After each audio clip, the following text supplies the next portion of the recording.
Today's podcast features 3 stories that involve people who got trapped with no way out. The audio from all 3 of these stories has been pulled from our main YouTube channel and has been remastered for today's episode. The links to the original YouTube videos are in the description. The first story you'll hear is called A Crush on a Cruise, and it's about a cruise ship's very unexpected catastrophe. The second story you'll hear is called The Gauge, and it's about a critical error that leads to a horrifying fate for several saturation divers. And the third and final story you'll hear is called Teapot, and it's about a freak accident turning a vacation into a nightmare. But before we get into today's stories, if you're a fan of the strange, dark, and mysterious delivered in story format, then you've come to the right podcast, because that's all we do, and we upload 4 times a week: Monday, Wednesday, Thursday, and Fridays. So if that's of interest to you, please sneak into the Follow Button's house and open up all of their cereal. And make sure when you do this, you open the bag up really messily and you tear down the side of the bag, not along the seams at the top. Okay, let's get into our first story called A Crush on a Cruise.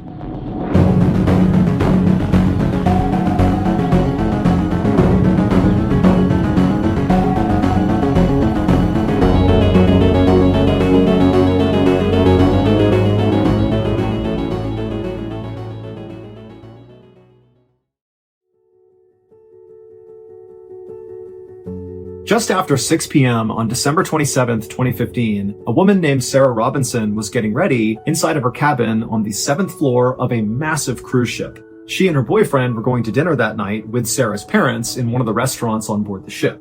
And in fact, this entire trip, this whole vacation, was actually a big gift from Sarah's parents to Sarah and her boyfriend. And so far, the trip had been totally amazing. I mean, all 4 of them, Sarah, her boyfriend, and Sarah's parents, had got to go swimming and drink great drinks and have great food, and it was just like a total dream. But now they only had 1 night left, tonight, and they wanted to make the most of it. And their plan was to go to the big buffet that the ship offered and just totally indulge on the amazing food and just have some laughs, share stories, and then the next day they'd wake up in the Florida port that they left from, and the trip would be over. But for now, they had this 1 dinner left. And so, after Sarah and her boyfriend were all ready, they left their cabin and they met Sarah's parents out in the hallway, and then Sarah led the way towards the stairwell that would bring them up to the 10th floor where the restaurant was that they were going to. Once they reached the 10th floor, Sarah could see right in front of her the entrance to this restaurant. And so she, her boyfriend, and her parents, all behind her, began walking towards the restaurant. And to get there, they would have to walk past this sort of lobby right in front of the restaurant, where there was this elevator bank that would go down to the lobby and all the other floors. And so, Sarah and her family, they walked past these elevators, and as they did, Sarah began to hear what sounded like rain hitting the outside of the ship. But that didn't make any sense, because that whole day the weather had been beautiful and clear, and Sarah, when she heard this sound, she instinctively kind of looked around the corner out one of the windows, and she looked out into the night, and it was still clear and beautiful out. So this could not be rain. And so Sarah, she turned around and she looked at her boyfriend and her parents with a sort of quizzical look, being like, "Do you hear this? Like, what is that sound?" And they clearly had heard it too, and were looking back at her like, "I don't know." But before they could even start to discuss whatever this was, a woman who they didn't know, who was standing near these elevators as well, began to scream. It would turn out, just a few minutes before this woman began to scream, the cruise ship's chief electrician, 66-year-old Jose Sandoval Opazo, had begun doing routine maintenance on the elevators that were located a few floors below the 10th floor, but still within that same elevator bank that could bring you up to the 10th floor where that restaurant was. And while Jose was performing this very routine and quick maintenance on the elevator, something strange happened. But to understand why this happened, you need to understand a little bit about Jose and the other electricians on board this cruise ship.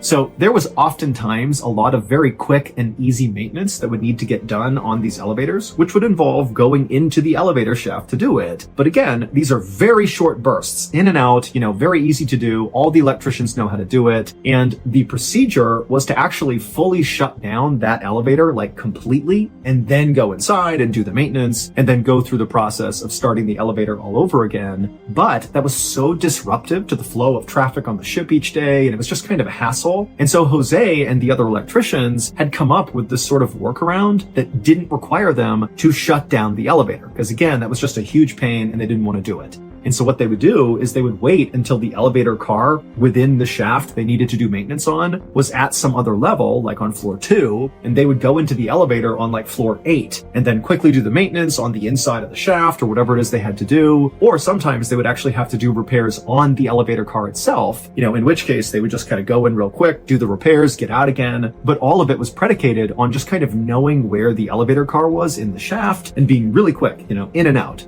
And so Jose and the other electricians had done this many times and there was no issues. But on this day, Jose, he got into the elevator shaft to make these simple repairs. And so he actually was standing inside of the shaft on top of the elevator car that was down, a few levels down from 10. And he began making these repairs. And suddenly the car lurched into action because a guest unknowingly had walked into the elevator car and pressed floor 10. And so Jose is on this elevator car that starts moving, and before he can even figure out what's going on, the little opening that he used, the kind of service entrance into the shaft, had been covered up by the elevator car. And so his exit was now gone, and he was now relatively slowly moving up the shaft. Now, Jose would have no idea when this car was going to stop, but if it went to the top, he'd get crushed, and he knew it. And so in kind of a moment of panic, Jose attempted to step to the side to somehow go between the wall and the elevator. It was like he had nowhere to go and he knew it and he just took that path. But there was an inch of space between the wall and the car. And so the second he did that, the car kept going and it sucked him down into that space and just destroyed him. And so by the time this elevator car reached its destination, the 10th floor, and that guest got off the elevator car, by this point, Jose's body had been totally destroyed and all of his blood was dripping down the elevator shaft, splattering into the walls and hitting the ground, and it sounded like rain hitting the outside of the ship. And so that's what Sarah and her family were hearing. And then the reason that woman started screaming is she was the first one who turned and saw all this blood coming down the front of the elevator doors. Medics would arrive quickly on the scene, but there was nothing they could do. Jose was deceased.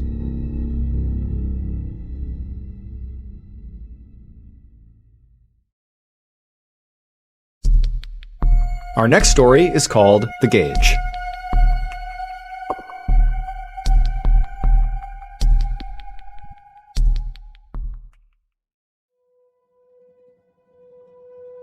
Around 10 p.m. on September 9, 1975, a 24-year-old man named Roger Baldwin and his coworker, 29-year-old Peter Holmes, frantically crawled on hands and knees as fast as they could down a hallway towards the door of their apartment. And the reason they were crawling and not standing and walking or running is because this was no ordinary apartment. This apartment was basically like a metal box with a bunch of interconnected metal tubes that was located 200 miles off the coast of Scotland, basically out in the middle of the ocean, and it was also underwater.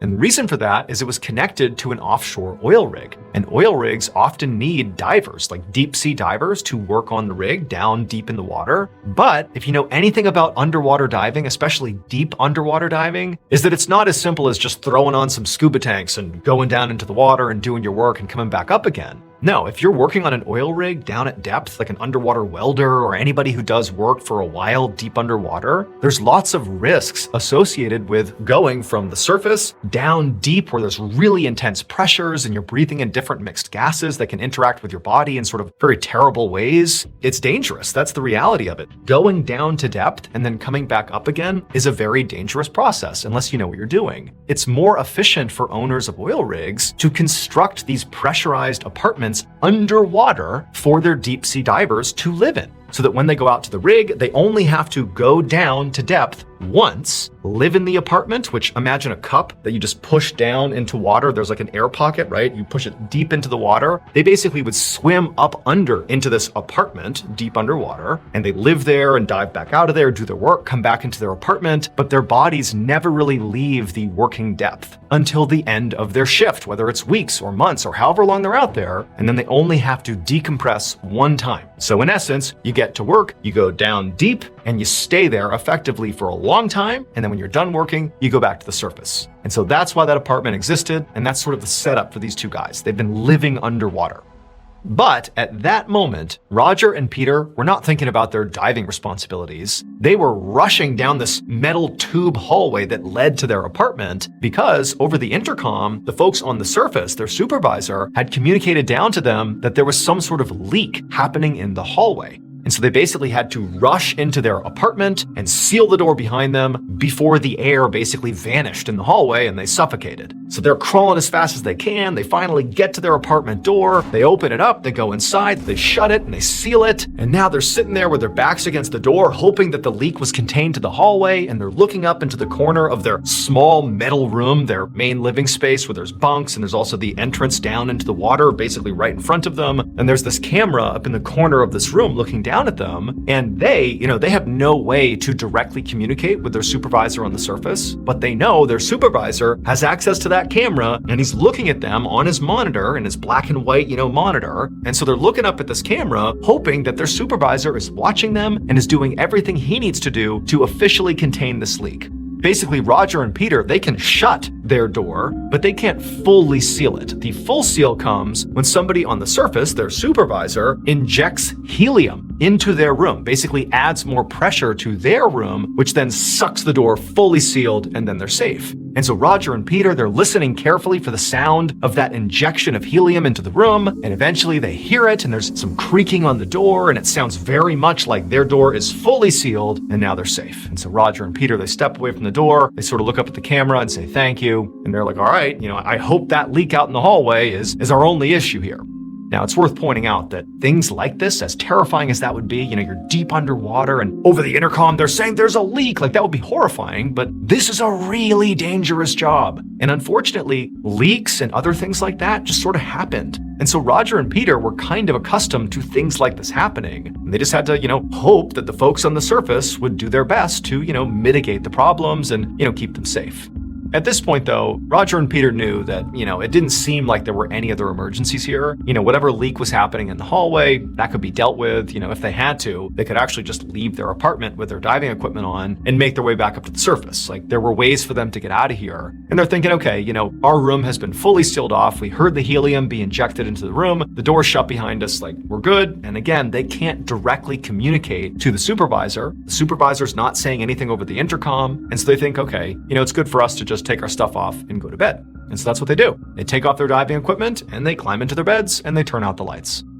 At the same time they were climbing into bed, their supervisor up on the surface, a guy named Reed Arnold, who'd been talking to them over the intercom, he was sitting there looking at this big control panel with all these switches and gauges and monitors that controlled their underwater apartment. And unfortunately for him, even though it did seem like the leak in the hallway was relatively contained, although it still was leaking, he was also now noticing that there was another problem that he wasn't telling Roger and Peter about yet. And that was, apparently, the door to their apartment, despite them closing it clearly and him injecting helium into the room, following all the steps, it appeared like the door somehow did not fully seal, which meant there was a slow leak. And over time, if this wasn't fixed, the pressure would drop so severely in that room that, that could be fatal for Roger and Peter. Like, this is an emergency, but it's sort of a slow one.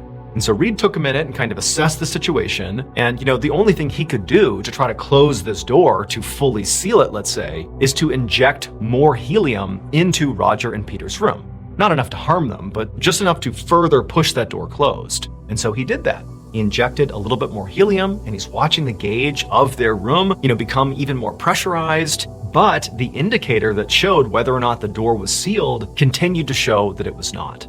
And so as Reed is sitting there wondering what he's going to do next, he looked over at the monitor that was the live feed into the room, where he could actually watch Roger and Peter, that camera in the corner of the room. And he sees the two men are laying in their beds, but then sort of out of nowhere, they both get up, climb off their beds, and they hustle over to the door, the leaky door, and they start trying to open it. But from the feed, as he's looking at it, it seems very apparent that they can't get the door to open. It's like it's stuck. And Reed's thinking to himself, that doesn't make any sense. I have this indication light that says the door isn't sealed, so even if it was a challenge to open the door, it's not pressure sealed. They should be able to open it. So what is going on here? And so Reed, he's beginning to panic a little bit because he just doesn't understand what's happening here. And as he's watching Roger and Peter, they go from frantically trying to open this door to almost in unison stopping, turning around, walking over to their bunks, and then grabbing their mattresses, taking them off. And then Roger and Peter climbed onto their metal bed springs and began rolling around on the metal.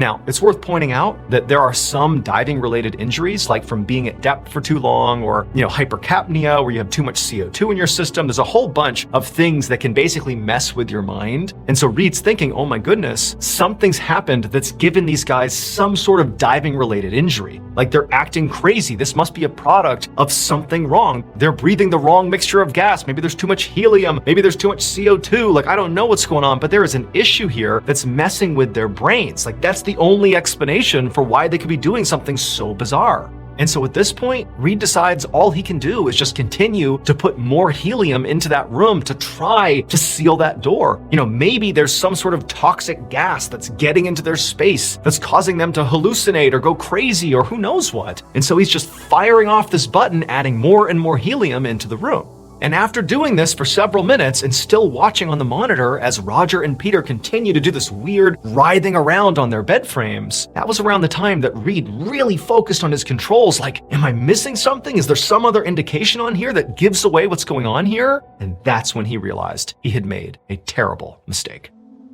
It would turn out Reed had misread the control panel. There really had been a leak in the hallway, and he was right to tell Peter and Roger to rush into their apartment. But once they were inside the apartment and they shut the door, and then Reed injected helium into their room, he actually did seal that room off. There was no issue in their apartment. They were totally safe. There was no problem. He was just misreading the control panel.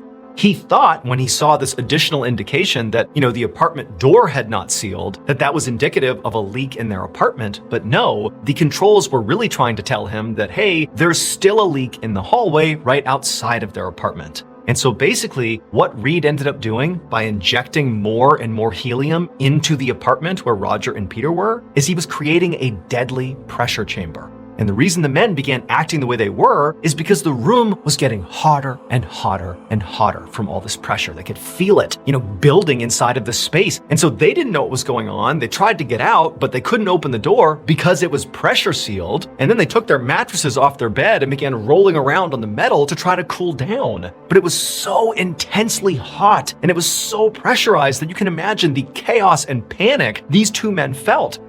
Maybe theoretically they could have thrown on all their equipment and dove out of there, but you got to remember this is happening abruptly and they're basically boiling alive. And so it's like full-blown fight or flight mode. The next and final story of today's episode is called Teapot.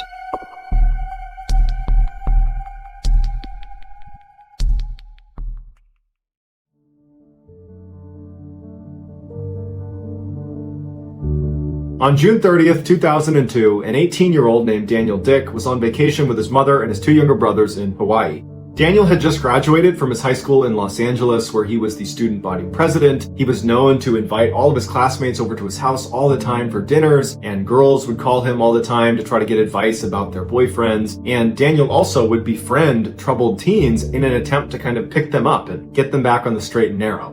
When he and his family left for this vacation, he had been working part-time at a grocery store and was getting ready to attend California State University in the fall.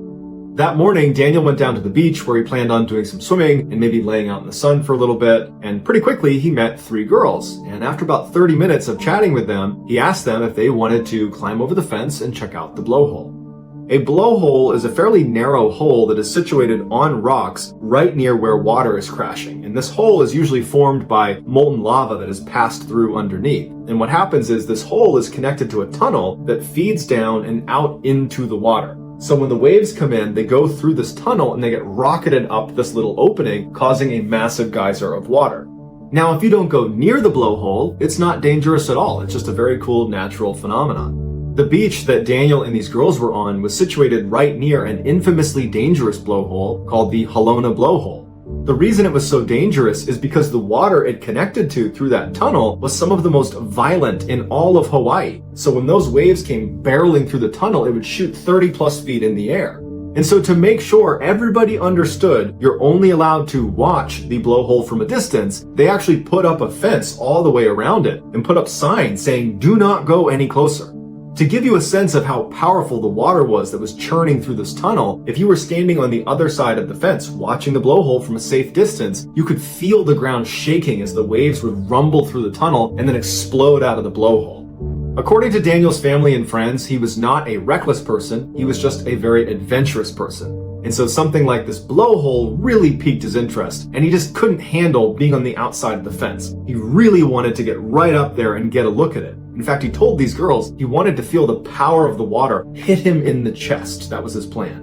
The girls told him this was a bad idea, but he was insistent and he began walking over to the rocks where you could climb up and jump this fence. The girls went with him, but they stopped short of the fence. As Daniel made his way over to the rocks, he passed by a couple that was laying on the beach. He waved to them, he climbed up the rocks, he climbed over the fence, and he made his way over to the blowhole. And he timed it to where a wave had just come in and shot a geyser up, and then as soon as the water went down and there was a break, he walked over the edge of this hole that was not very far across, and he kind of arched himself over it so his chest was hovering right over where the water was going to come up.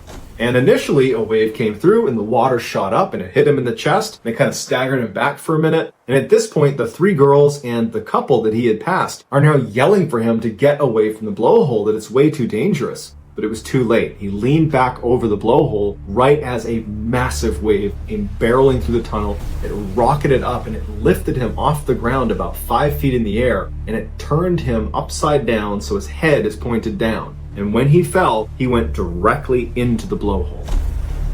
The couple and the three girls that saw this happen described his body position as being the perfect dive. And in order to actually get into the blowhole, you would need the perfect body position because the opening is very narrow and it goes down 8 feet of just this narrow tube. And at the bottom of that, it opens up like the inside of a teapot. And inside of there is this just vicious churning water that connects to this underground tunnel that feeds out to the sea. And so when Daniel went head first down, his momentum, along with his perfect body position, forced himself down through that hole into that section that's kind of like the inside of a teapot. And once you're inside, there's no way to go back up again. The opening is too tight and there's nothing to hold on to. You wouldn't have the ability to force yourself up through that hole again. So the only way out is through the underground tunnel that leads out to the sea. But there are constantly waves pounding their way up this tunnel into the section where Daniel had fallen into. And so realistically, anybody that tries to swim through this fairly long underground tunnel is only going to get so far before a wave forces them back or traps them in some way in this underground tunnel. As soon as Daniel went into the blowhole, the couple and the three girls immediately climbed up the rocks, hopped over the fence, and began looking into the tunnel, yelling for Daniel. And as they're sitting there yelling for him and yelling for people on the beach to call 911, they would feel the ground start to shake as another wave would come through the tunnel and erupt through the blowhole. And they know every time that happened, Daniel, if he was alive, he was completely submerged in water for 30 seconds or so every iteration that this blowhole erupted. By the time the police showed up, Daniel has been trapped inside of this blowhole for some time, and no one's heard him, no one's seen him, and so it's starting to look pretty grim. And the police would say it's nearly impossible for anybody to survive being inside of this blowhole, especially at high tide, which is when he went in. In fact, the police would say, we can't even send divers in there until low tide, because if we send someone in now, they're gonna get killed inside of this blowhole. It's too violent inside of there. And so the best they could do was put a weighted line into the blowhole anchored on the outside so that if by some miracle Daniel was still alive, he'd be able to grab this line and pull himself up. He probably would not be able to pull himself through the hole to safety, but at least he could keep himself out of the water until rescuers could get there the next day at low tide. But when low tide came the next day and divers went out to the water, they discovered Daniel's body. It was floating near the area where water actually gets sucked into the tunnel and out through the blowhole. During low tide, he must have been pulled back out through the tunnel out to sea. It's unclear how long Daniel was alive once he landed inside of the blowhole, or whether he ever attempted to actually swim through that tunnel out to sea, but at some point he did drown. Daniel's mother petitioned to have a metal grate put over the blowhole so that nobody else would fall in and meet the same fate as her son. But this proposal was met with criticism from the locals, who said the problem was not the blowhole. The problem was people not respecting the power of nature. And so while a fence still surrounds Helena Blowhole telling people to stay back, the entrance to the blowhole is still uncovered.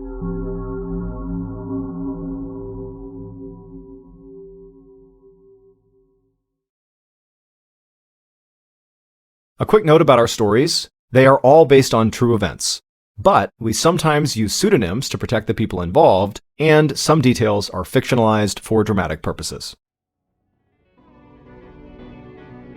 The MrBallen Podcast, Strange, Dark, and Mysterious Stories, is hosted and executive produced by me, MrBallen. Our head of writing is Evan Allen, produced by Jeremy Bone, research and fact-checking by Shelley Shue, Samantha Van Hoos, Evan Beamer, Abigail Shumway, and Camille Callahan. Research and fact-checking supervision by Stephen Ear. Audio editing and post-produced by Whit Lacasio, Jordan Stidham, and Cole Lacasio. Production coordination by Samantha Collins. Production support by Antonio Manata and Delana Corley. Artwork by Jessica Clogston-Kiner. Theme song called Something Wicked by Ross Bugden. Thank you for listening to the MrBallen Podcast. And just a reminder, every new and exclusive episode we put out on the MrBallen Podcast, you can also now watch on the MrBallen YouTube channel that very same day. And trust me, some of these stories you truly have to see to believe. Again, my YouTube channel is just called MrBallen. If you want to listen to episodes 1 week early and ad-free, you can subscribe to SiriusXM Podcast Plus on Apple Podcasts or visit SiriusXM.com/Podcast Plus to listen with Spotify or another app of your choice. So that's going to do it. I really appreciate your support. Until next time, see ya.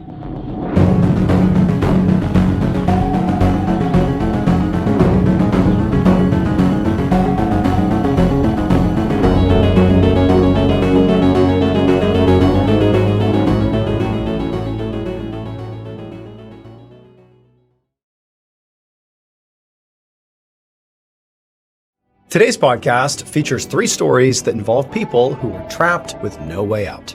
The audio from all 3 of these stories has been pulled from our main YouTube channel and has been remastered for today's episode. The links to the original YouTube videos are in the description. The first story you'll hear is called A Friendly Wave, and it's about a girl on a newspaper route who notices a man waving in a very peculiar position. The second story you'll hear is called Lookout, and it's about a submarine that runs into some horrifying issues. And the third and final story you'll hear is called Wrong Button, and it's about a man who makes a terrifying discovery inside of an apartment building.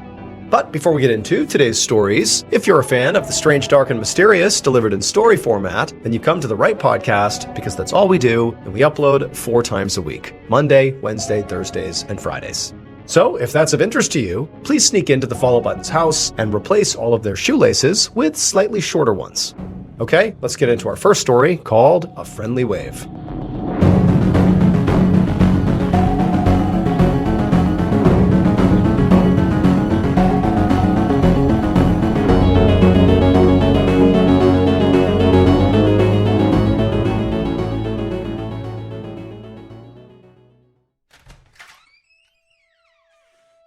On January 23rd, 1989, a mother was cooking dinner in her home in Rochester, New York, when her 11-year-old daughter came into the kitchen. The daughter had just finished delivering newspapers along her delivery route in their quiet suburban neighborhood, and so her mother asked her the same nightly question: how was the route? And usually, the daughter replied with just a good, but tonight was different. Instead, her daughter said, "It's okay." And the mother pried, like, "Well, what do you mean? What happened?" And the daughter said, "Well, I saw something strange." She told her mom that she delivered newspapers to this one particular old man. He was very nice, and he always waved to her whenever she went by, and tonight was no different. He had waved to her, but there was just something off about the way he was sitting. The mother asked, what do you mean? And the daughter, she really struggled to articulate what she had seen. 1, it was dark. 2, the man was sitting inside of a screened-in porch that kind of obscured her view, and the awnings were pretty low, making it hard to look in. But she said basically when she had gone past, the man had waved to her like normal, but his legs appeared to be straight up in the air, like he was sitting on a chair and his legs were like up, vertical, right in front of him. In fact, when he waved, it was like he was waving between his legs at her. And so when the mother heard this, she really didn't know what to make of it. The story didn't make any sense. She couldn't really understand how this guy was sitting where his legs would be straight up in the air like that. But at the same time, she could tell her daughter was worried, and, she kind of figured that maybe her daughter's imagination had run wild here. And so she told her daughter, like, hey, look, if he waved to you, then I'm sure everything is just fine. Don't worry about it. But the following night, when the girl came back from her route once again, she was even more upset about this guy out on his porch. She told her mom that once again, she looked in the porch and there he was sitting there with his legs straight up in the air, except this time he didn't wave to her. including when she made a point to stop and wave at him. He did not wave back. Now, the girl told her mom that she was worried about him, and so she went right up to the door to go check on him, but the screened-in porch was locked, so she couldn't get inside, and, her view was kind of obscured because of the screen, so she couldn't really see him in there, but, she didn't know what to do, so she just left.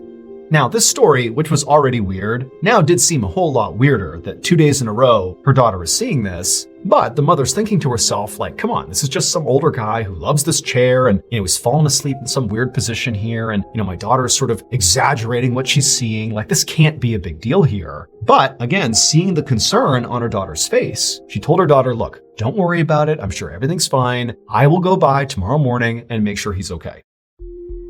So the next morning, a little before 11 a.m., the mother arrived on the street where this old man lived. And as she was walking down the road towards the house, she actually spotted the mailman. And so before she went any farther, she flagged the mailman down and she asked him, like, hey, is there anything weird going on with that old guy who lives right over there? But the mailman was like, no, he's just a nice older guy who waves at everybody who goes by. And so the mother thanked the mailman and did give some thought to just, taking what the mailman said and turning back around and heading home and telling her daughter everything's fine. But, she knew her daughter was really worried about this guy. And so she decided she would just continue down the road and check on this guy for herself and just really make sure he's okay and then report back to her daughter. And also the mother was thinking, it's about 20 degrees outside. It's very cold. This is not really a good time for an older man to be outside so much. So what's he doing? Like, let's really make sure he's okay. And so the mother made her way down the road and she reached the old man's house. And sure enough, the screened-in porch really did obscure, whoever was inside of it. She could see a silhouette of what appeared to be this old man sitting there. But the first thing she actually noticed was not him, but rather the 2 newspapers that were sitting right on his walkway, uncollected. I mean, these are the newspapers that her daughter had left over the same period of time that she's seeing this weird thing happening with this guy.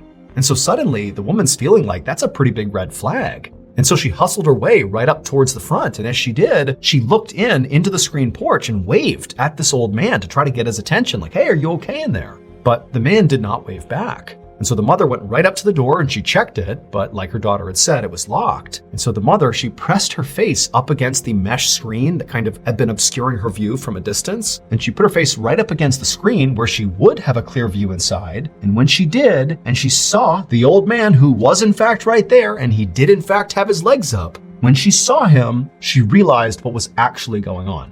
And the second she did, she jumped back, turned around, and ran away to go call the police. It would turn out the old man who lived there, whose name was Robert Ham, and he was 73 years old, he was not just eccentric and sitting weirdly on his front porch.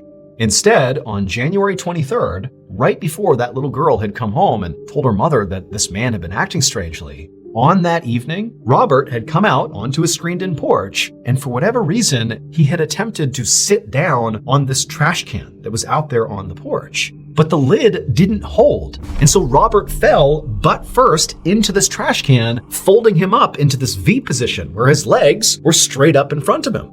And Robert was too weak to get himself out of the trash can, and also because of being in this V position where his legs were pressed up against his torso, it was restricting his ability to breathe and to make any sound. And so all he could do in this position was just wave at passerby, hoping they would see he was in trouble and go help him. But unfortunately, nobody could really tell what he was doing, including the little girl on the paper route. They just thought there was this guy sitting in his porch in this weird position, waving to people, when in reality, he was dying. And so unfortunately, because nobody came to his aid, Robert did die. He would die of a heart attack, and in fact, by the time that little girl's mother arrived at his house and put her face up against the screen, Robert was already dead.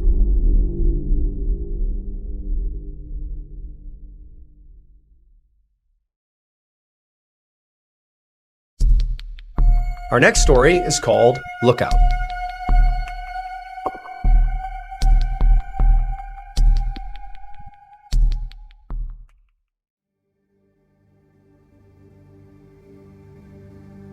On July 10, 1941, a brand new British submarine was commissioned called HMS Umpire.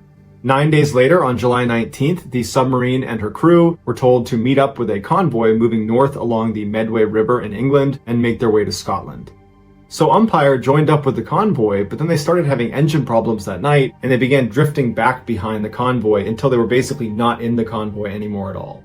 During this time, the commander of the submarine was up in the bridge, which is the area that controls the submarine when it's above surface, just above the wing. The captain of the Empire was concerned this convoy would not see them when they came through because they were a submarine. So they're sitting low in the water and they're already all dark. They have no lights on the outside on purpose because this was during World War II and they didn't want German ships or planes to spot them. And because of their engine problems, they had drifted away from their convoy, which would have been protection. So the captain decides to deviate from their course to get the submarine clearly out of the way of this convoy. And so when he started turning the submarine, the steering broke, leaving the submarine now turned so its entire side is now facing this convoy, and they were still drifting directly towards this convoy.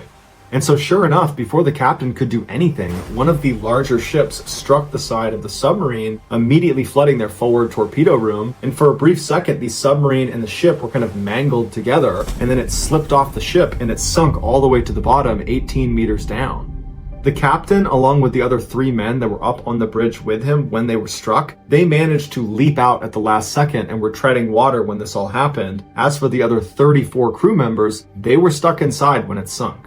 A number of the crew had been sleeping at the time of the crash, and so all they felt was this crash, the power goes out, they leap out of their beds, and they're landing in waist-deep water, and they're running out into the halls kind of fumbling around because they can't see anything, and all they can hear is the sound of water pouring inside of their submarine. And so these sailors had gone through all sorts of drills to prepare for this type of scenario where, power's out and you're sinking, and so they know by touch how to get to the one area that has an escape hatch, which is the engine room. And after 20 of them got inside the engine room, the water levels in the hallway were getting so high that it was spilling into that room. And it was getting to the point where if they didn't seal the door, they were going to flood this one room that was their only chance of survival. And so they had to make the heartbreaking decision to lock and seal that door, meaning the 14 other sailors on the other side, if they hadn't already died, were now condemned.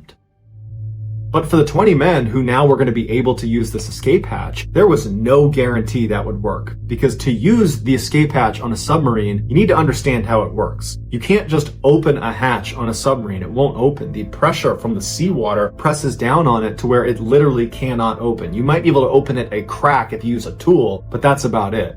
In order to open the escape hatch, you need to use something called a lockout chamber. And so a lockout chamber is like this really tight claustrophobia inducing thing that looks an awful lot like a gas chamber, where you step through one hatch and you shut it and you seal it so it's watertight, and then above you is your escape hatch. But you can't open it until the pressure inside of the chamber has been equalized. And the way they do that is they flood the inside of the chamber the escapee is in. And so you're standing inside of this tight space, totally sealed in, and there's a control panel inside the chamber itself and also inside the sub, if you're lucky enough to have someone do that for you. You turn on the chamber, at which point water is dumped inside of this tight space you're in until it's completely full and you're holding your breath, at which point you've now equalized. The pressure inside the chamber is equal to that outside, and you can actually open the hatch. So the person inside, on a breath hold, undoes the hatch, opens it up, and then hopefully your swim isn't too far because you're already on a breath hold, and you swim to the surface. And during World War II, submariners were outfitted with a special piece of equipment if they ever needed to leave via the escape hatch, and it was their Davis escape gear, which is basically this life jacket that's uninflated, and when you manually activate it, it suddenly inflates, and so when you go through that hatch, you would activate it, and it would assist you to get to the surface. And so after those 20 sailors had decided to seal off the engine room, they immediately shifted focus and began getting guys into the escape hatch. And one of their most junior sailors, a guy by the name of Killian, said he would stay inside the room and operate the control panel so everybody else had the best chance of getting out of the escape hatch. And so sure enough, he put all 19 into the hatch and he got them out of the submarine. And then he, on his own, had to get in the hatch, seal it himself, and control the panel in total darkness, flood the space, open it up, and shoot to the surface. He would live, and he would be awarded the British Empire Medal for bravery. One junior officer named Edward Jones was one of the 14 men that did not get to the engine room before they sealed it off. And when he got there and realized the situation, he turned around and looked down the hall, and there were only 3 other men that were standing there, and he didn't know how many had made it in the engine room. He figured this was the only 4 that had not made the cut. But in fact, there was actually 10 other people that were just stuck in various places inside of the submarine. But Jones decided he only had these guys in front of him, and so he said, "Hey, come with me, I have an idea." As Jones led them down this hallway, the water levels had risen up to their necks, and all these circuits on the walls were starting to spark all around them. And so Jones led them to the middle of the submarine, and then he turned and went up into the control room, and then from the control room he went even farther up into what's called the conning tower. The conning tower is a submarine's main attack center. It's where you have those periscopes they look around in, and it also has the firing buttons for their torpedoes. It is not designed to be an escape hatch, because once you flood the conning tower, there's no control panel like there is on an escape hatch to drain the water that was used to equalize in order to open the hatch. So once the water's in, it's either you get to the surface or you drown. Also, in order to exit out of the conning tower, you need to go through this very narrow tube that goes straight up, and it's got a ladder through it that can barely fit one person climbing up, meaning the people at the bottom of the ladder will have to hold their breath a lot longer than the people at the top. So Jones and the other 3 sailors, they get to the conning tower and they seal the hatch at their feet, so blocking the hallway flood from coming into where they are. And they realize that even though they have to do this, there are no other alternatives here, that realistically 1 or 2 or more are going to die in the process of just trying to get out of the submarine. But it was all they could do, so they made peace with their decision. They climbed up and they opened the hatch just enough to let water come in, but quite a bit started coming in. The men wedged themselves as high up in the tunnel as they possibly could, but obviously not everybody could get all the way up to the hatch. And so 2 were down low, and Edward Jones and 1 other were up towards the top. And Jones would say that at first they were talking and praying, and then when they started feeling the water get closer and closer to their heads, they went silent. And then Jones remembers keeping his hand on the one man that was below him, and when his hand was wet, he knew the 2 men below him were completely submerged, and then the water came up to his face, covered his head, and at that point he opened it up and they swam out. Of the 4 men in the conning tower, only Edward Jones and the other guy who was high up in the tunnel with him made it to the surface. All told, only 14 of the 38 total crew survived the accident.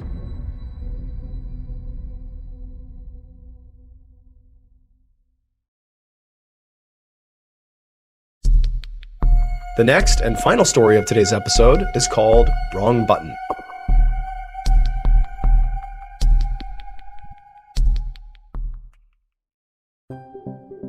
At 8:30 p.m. on August 20th, 2010, a 76-year-old man named Zhang walked through the streets of New Taipei City, which is a major city in northern Taiwan.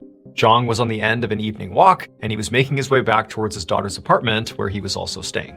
And as Zhang neared the apartment, he happened to notice there was a street lamp right outside with this big poster attached to it that he hadn't seen before. And as he got closer, he saw there was also this picture of this middle-aged woman whose name was Chun Yan Chui, and apparently she was missing. And not only that, she also lived in the same building that his daughter lived in.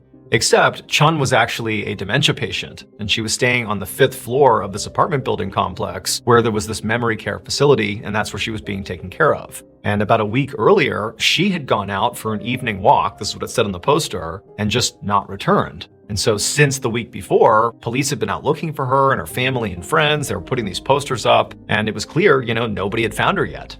Now, Zhang had never met this woman, but he sort of felt bad for her. And so he found himself staring at this picture and trying to memorize her face, in the off chance that he just saw her somewhere. He could report her to the authorities and hopefully get her rescued. And so after staring at the picture for a little bit longer and sort of feeling bad for this woman, Zhang turned and just continued inside the apartment building. And once he was in the apartment building, he made his way over to the elevator. He hit the up button and he waited. And then a moment later, there was a ding and the doors opened up. He stepped onto the elevator, he pressed the button, the doors closed, and then Zhang waited as he headed up to his daughter's apartment on the 7th floor. But as he was going up, he noticed he had accidentally hit the 6th floor, not the 7th floor. And right at that moment, he saw that he was reaching the 6th floor, and so the elevator car was slowing down. And so he just was like, oh, whoops, and he hit floor 7. But by the time he hit floor 7, the car had come to a stop on floor 6, and the doors were opening. Like it would need to reset. Doors open on 6, they close, and then he'd go to 7. Like this is no big deal. And so Zhang is just waiting, for these doors to open, shut, and go up one more floor. However, when the doors opened on floor 6, Zhang is looking straight out, and he could not believe what he saw. And he just began to scream.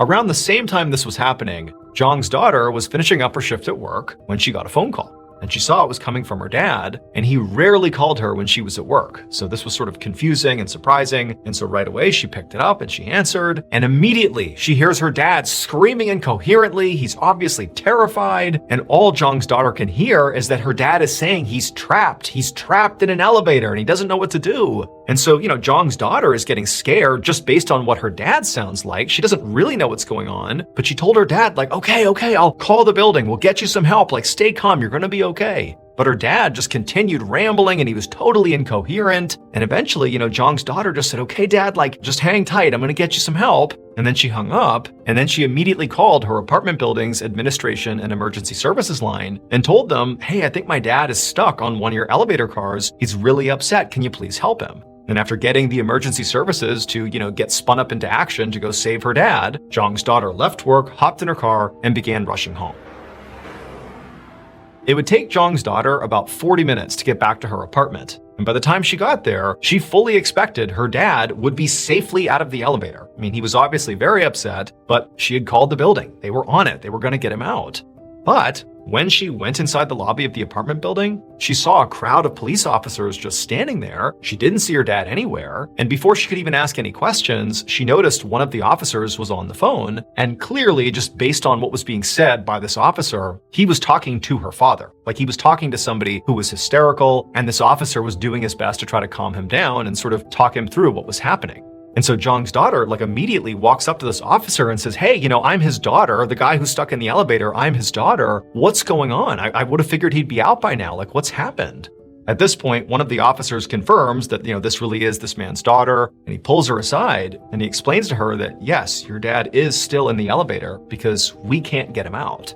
The reality is this is not a normal situation here. He's trapped in there, and really the only way for him to get out is for him to do something really specific. Like us and the building staff, we can't do anything. He has to do this one really specific thing, and right now he's refusing to do it. He's too panicked, he's too scared, we're trying to calm him down, but it's not working. And so Zhang's daughter asked this officer, can you please explain to me what you're talking about? What is this specific thing you want him to do? I don't get it.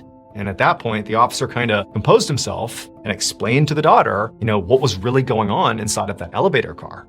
And after Zhang's daughter heard it, she was horrified, and she immediately understood why her dad was so upset and unwilling to do this one particular thing that would save him, but would be pretty awful. She got it, but she knew she would have to hop on the phone and convince her dad that he had to do it. There was no other way.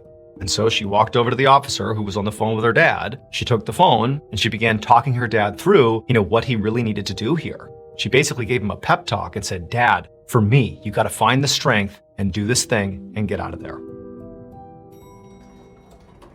And sure enough, just a couple of minutes later, the elevator doors in the lobby chimed and opened up, and Zhang came stumbling out. He looked horrible, disheveled, but he was okay. And right away, police officers rushed towards him, but they bypassed him and went into the elevator and immediately surrounded something in the elevator car. It would turn out that missing woman, Chen Yanchui, the woman who was on that poster that Zhang saw before he walked into the apartment building, well, she really had gone missing a week earlier on her evening walk. But everybody thought she got lost while she was on that walk because she was a dementia patient and so, she had memory issues. But the reality was she actually did come back to her apartment. However, when she got on the elevator, she actually made the same mistake that Zhang did. Now, she was not trying to get to the 7th floor, she was trying to get to the 5th floor, but she accidentally pressed the 6th floor. So up she goes, she gets to the 6th floor, the doors open up, she steps off the elevator car, and she's immediately completely confused. And for what it's worth, it didn't matter that she had dementia. Anybody who got off on the 6th floor would likely be confused if you had never been to this building before. Because the 6th floor was actually a private residence, and the person who lived on that floor was so worried about people breaking into their private residence that they had installed a metal gate in front of the elevator doors. And so unless you had the key to get through this gate, when you got off on the 6th floor, you basically would step onto a little platform that basically is the hallway leading into the 6th floor, and then you'd be hit with the gate. And so that's exactly what happened to Chun. She got off on the 6th floor, maybe thinking this is the 5th floor. She stepped onto that little narrow strip that you could actually stand on the 6th floor before you reached the gate. And then as she was trying to figure out, where am I? This isn't the 5th floor. This doesn't make any sense. There's a gate in front of me. The doors to the elevator closed. And she had no way to open them up again because the buttons to access the elevator were beyond the gate.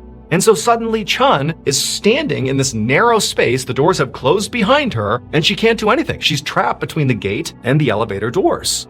And even though people are using this elevator right behind her, the only person who would come to the 6th floor is the owner of that residence, and they were on vacation. And so for days and days, Chun is just trapped basically in between the gate and the elevator with no one having any idea she was there. She's calling out, she's doing everything she can to get somebody's attention, but nobody can hear her.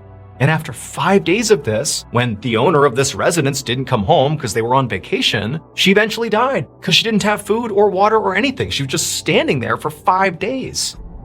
And then a couple of days later, Jong accidentally rides to the 6th floor. He's like, oh shoot, I need to go to 7. He hits 7, but the doors open on 6. And when they do, Chun's body, which had been basically frozen in the standing position, fell backwards onto him, pinned him to the ground. He starts screaming and freaking out. He gets out from underneath her, but her body, which was in rigor mortis at this point, is stiff, and she was lying like a board on the ground with her feet jutting out onto the 6th floor and her upper half inside of the elevator. And so she was blocking the doors from closing. And so Jong is freaking out. He's calling his daughter. He can't believe this. There's this dead person in here. And eventually police get involved and they tell Jong, you just gotta move the body so the doors will close. But again, her body is heavy and it's stiff and she's obviously deceased. She's starting to decompose and Jong basically couldn't handle it and he was unwilling to move her body until his daughter hopped on the phone and said, you gotta do it. At which point, he managed to lift her up, get her out of the way, and kind of push her off to the side of the elevator car. He rode down to the bottom, at which point the police came in and handled the situation. Now, the owner of the 6th floor residence was not held criminally responsible, despite putting that gate up that created this trap that killed Chun. However, despite that, he would end up paying Chun's family about $97,000 equivalent just to compensate for her death.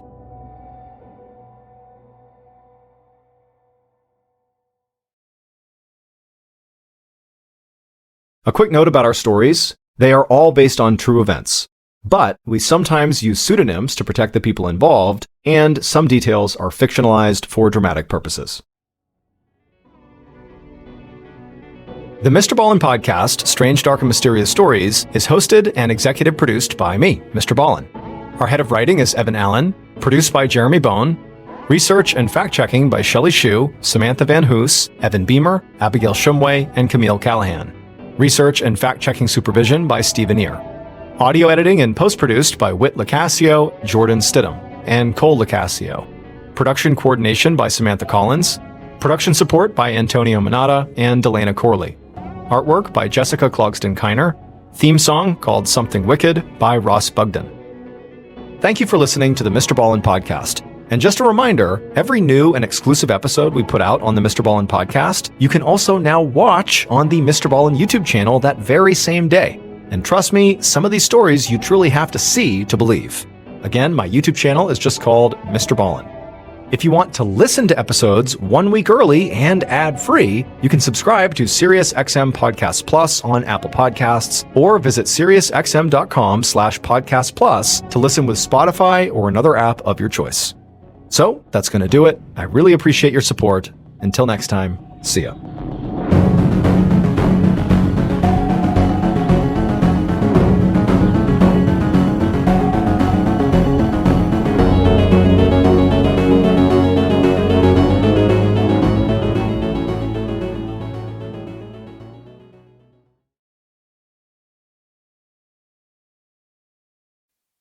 Today's podcast features 3 stories that all involve people who got trapped with no way out.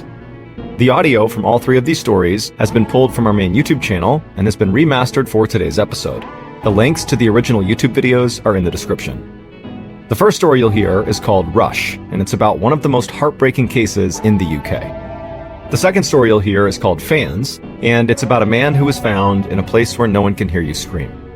And the third and final story you'll hear is called The Blue Door, and it's about a maintenance worker who calls for help after they make a horrifying discovery behind a blue exit door. But before we get into today's stories, if you're a fan of the strange, dark, and mysterious delivered in story format, then you've come to the right podcast because that's all we do and we upload twice a week, once on Monday and once on Thursday. So, if that's of interest to you, please replace the Amazon Music follow button's Melatonin with Radithor. Okay, let's get into our first story called Rush.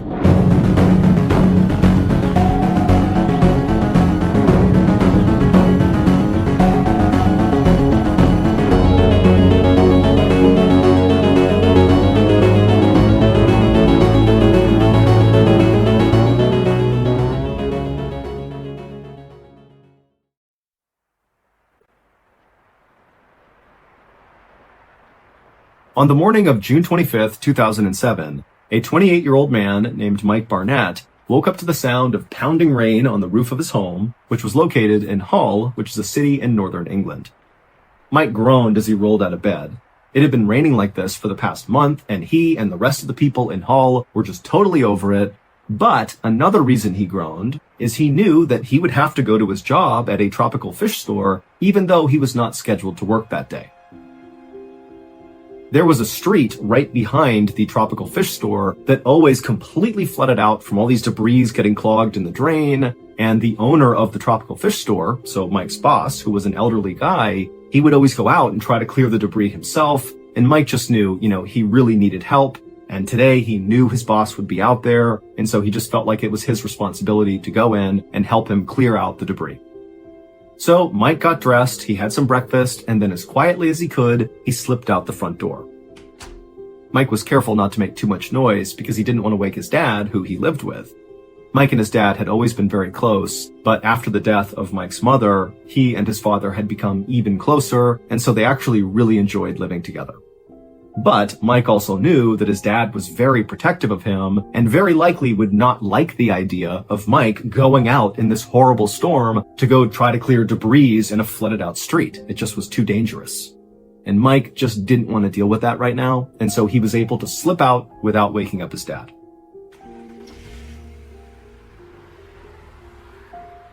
Mike hopped in his car and he drove to the fish store, and as soon as he got there, he hopped out, he went around to the backside of the shop, and sure enough, the entire street out back was totally flooded. Clearly, debris had blocked the drainage system. Now, Mike's boss was not out there yet. Mike could see him inside the shop, kind of going about his morning, and so Mike, without even going inside, just began wading into the water to begin clearing debris. The drain that was clogged by all this debris was located just off to the side of the sidewalk. It was down in a culvert. And so Mike very carefully walked off that sidewalk into this very cold, muddy water, and he began moving in the direction of where he knew the drain was. And so as he's walking, the water is down to his ankles, maybe up to his knees at some point, but he gets closer and closer to where he knows this drainage is down in this culvert, and suddenly Mike begins feeling this unbelievable suction at his feet that began pulling him basically straight down. Mike tried to move, but his feet were anchored to the ground, and then before long, he began getting pulled forward towards this drain, and then down he went. And as he went all the way down to his neck in the water, he felt this unbelievable pain in his thigh. Mike didn't know it, but his leg had been sucked through the drainage gate that was all blocked up. There were still some holes in it, and so his leg had gone through one of those holes, and it had pulled him all the way up to the top of his thigh and brutally snapped his leg in the process. And so Mike is in blinding pain from his leg being shattered and run through this grate, and he's literally up to his neck in this frigid water, and the wind's blowing and it's raining and the water's going in his mouth. And so Mike begins to panic and he's trying to pull himself out. He can't. And then he begins screaming for help. And at that moment, the owner of the fish store, who was still inside the store, looked out the window and he saw Mike flailing around. And instinctively, the owner could tell just from the panicked look on Mike's face that whatever was happening to him was an emergency. And so the owner just picked up the phone, called the police, and after telling them what was happening, the owner ran out to Mike.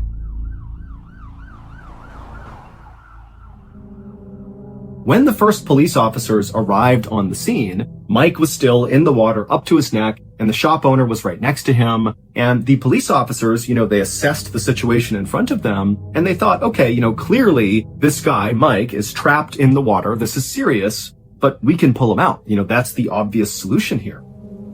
And so the two officers walked up to Mike, they waded through the water and got on either side of him, kind of pushing the shop owner out of the way. And then the two officers grabbed Mike's shoulders. These are strong police officers, and they began pulling on Mike. And as soon as they did, Mike let out this unbelievably loud scream of just pure agony. And in fact, his scream was so guttural that the two officers let go and were kind of startled by it. And very quickly, these officers realized this situation is far worse than it appears. Because not only is this guy totally stuck and he can't be moved, But, they're looking around and the rain is still coming down and it's clear the water is still slowly rising. And because Mike's body was situated over the grate, he himself was causing even more blockage, increasing how much the street was flooding. Meaning the officers knew they had to get Mike out as soon as possible or he would drown. But over the next several hours, more police officers, firefighters, EMTs, Good Samaritans, everybody showed up on the scene, and there were so many attempts to get Mike out of the water, ranging from trying to cut the grate, but the water was too muddy so nobody could see through it, and the water was so strong that nobody could set the bolt cutters on the actual grate. And then at one point they even tied a winch around Mike and tried to pull him out with a Land Rover, but every intervention failed. The rushing water that was pinning Mike to this grate was so strong, and Mike's pain in his leg was so high, it made it nearly impossible to move him. And so finally, at the 4-hour mark that Mike has been trapped in this water, a decision was made amongst all the first responders to amputate. So the police called a doctor who was willing to perform the leg amputation, and then after doing it, Mike could sense something was up.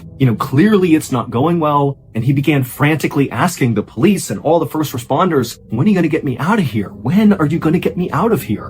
And they just kept telling him, soon, Mike, hold on, it's going to be okay. Meanwhile, the owner of the shop at this point had called Mike's dad to tell him what was going on. And so as all these people are waiting for this doctor to show up to cut Mike's leg off, Mike's father shows up and basically barrels through the crowd and starts screaming, "I'll get my son out of here." But as soon as he saw his son, he was totally taken aback. Mike was up to his chin in water. There was a diver behind him in the water with him, holding him up, barely keeping his head above the water. Mike's face was totally pale and his eyes were totally unfocused, and he had this weird blank expression like he wasn't even there. And then a second later, a whole wall of police came running up to Mike's dad to stop him from getting any closer, and they told Mike's father they were doing everything they could to try to get his son out, and for now, they told him he just needed to go home. And so even though Mike's dad did not want to abandon his son, he could tell with all these police standing there in front of him, there was no way he was going to be able to go up there with his son. And so he would turn around and head back home without even speaking to his son. Then, when Mike's dad got home, he turned on the news, and the news was showing live coverage of his son trapped in that grate. And just a couple of minutes later, Mike's dad would watch his son die on the news. By the time that doctor arrived with that special saw to cut off Mike's leg, it was already too late. Mike had passed away from hypothermia.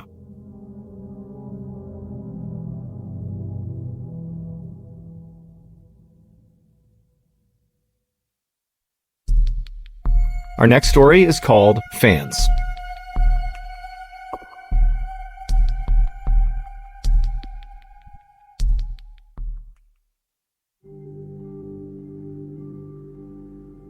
In 2009, 25-year-old Larry Mario Moncada graduated from college and moved back in with his parents in Iowa. He was excited about his future, and his parents were extremely proud of him. As soon as Larry moved back home, the first thing he did was go out and get a placeholder job at the No Frills supermarket, which was a local supermarket right in town. He figured, you know what, it's temporary, but I don't want to just sit around all day. I want to do that until I find my career. But even though the job was supposed to be temporary, he found that he kind of loved the job because he loved the people he worked with, and his coworkers would later say that they loved working with him too. But everything in Larry and his family's life would get turned completely upside down in November of 2009. On November 26th, while a blizzard raged outside, Larry and his family celebrated Thanksgiving inside.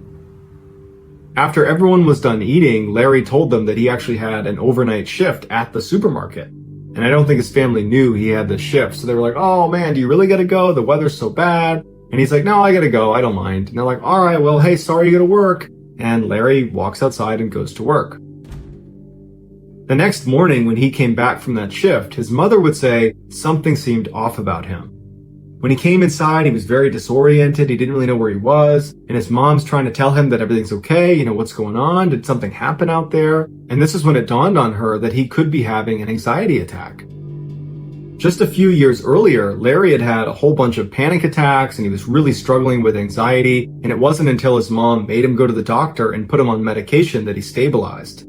But at this moment, she didn't know if her son was on any medication or not, so just to play it safe, she said, "Hey, let's go to the doctor and have you looked at. You don't seem well." So she brings him to the doctor, and the doctor quickly prescribes Larry an antidepressant. They go and fill the prescription, they go back home, and Larry takes one of these antidepressants. But the medication didn't seem to be doing anything because over the course of the day, Larry got progressively more and more stressed out and more confused seeming, and eventually he told his mom that he was hearing voices in his head that were telling him his heart is beating too quickly and he needs to eat sugar to slow down his heart. And his mom is looking at him thinking, what do I do about this? And so all she could think to do was just to stand next to him and kind of comfort him as he sits there eating sugar over the course of the day. Finally that night, he would fall asleep, and his mother prayed that over the course of the night that somehow this medication he had been prescribed would kick in and he would wake up and feel better, because so far it really seemed to only be getting exponentially worse. But the next morning when Larry got up, he was just as bad as the night before, except now he was having these vivid hallucinations. He said there were people in the house that were looking for him, and so he spent the day running around the house hiding from people in the house that were not actually there. Then finally that night, Larry just kind of loses it and begins screaming at his parents and berating them before suddenly running out the front door without shoes, without a jacket, no wallet, no cell phone, no anything, and he just runs directly into the blizzard and disappears. His family was so caught off guard by this happening that it took them a minute to get out the front door after him, but it was snowing so hard they could barely see in front of their face, and they knew he was gone. So immediately they call the police, but the police have the same issue. They can't really go looking for him right now because the visibility was so bad. And so they told his family that we can't really start until tomorrow morning, so hopefully he turns up tonight. So the next day when the weather clears up a little bit, the police go out looking for Larry, and they're asking people in town if they've seen him, and no one's seen Larry. And unfortunately, because it had snowed so much the night before, any of Larry's tracks leading out of Larry's house were now covered over. And so after a couple of days of this, when there's just no sign of this guy, the police say to the family, look, there's not much we can do. We're just going to have to wait to see if he turns up. 10 years later, the No Frills supermarket where Larry used to work was out of business and it was about to get torn down, and some contractors were sent in to start ripping down the shelving and breaking down the inside of the building. And when they went into the back and began pulling away those huge freezers that keep your milk and your dairy products in, they start pulling those away from the wall. Larry's body comes tumbling out. It had been pinned in this tiny 18-inch wide space between the back of the freezer and the wall. It's believed on the night Larry ran out of his parents' house barefoot into a blizzard, he ran right up the road and went to the No Frills supermarket. Now, it was closed at the time, but he had access to the back door with the key code because he worked there. And so he went inside and he climbed on top of the freezers, the section of the freezers that jut back into the space that no one in the store can see. And he climbed on top because on top of there, all the workers would kind of congregate up there. It was like a little clubhouse where the workers would avoid the managers for little pockets of the day. And so Larry probably climbed up there because it represented a really happy place for him. And when he got up there, he must have somehow tripped and fallen into the tiny 18-inch space between the freezer and the wall. Investigators believe there's no way he actually got hurt when he fell into this little space. He got wedged in there, but he wasn't harmed. The problem was these huge fans that run constantly to keep the freezer cold were unbelievably loud and would have completely drowned out his cries for help. And so no one knows for sure how long this took, but eventually he would die because no one heard him. Looking back at old Facebook posts around the time that Larry would have been dead behind the freezer, there was a whole bunch of people that were commenting on Facebook that they didn't want to shop at the No Frills supermarket anymore. Apparently there was a really bad smell coming out of the back freezer.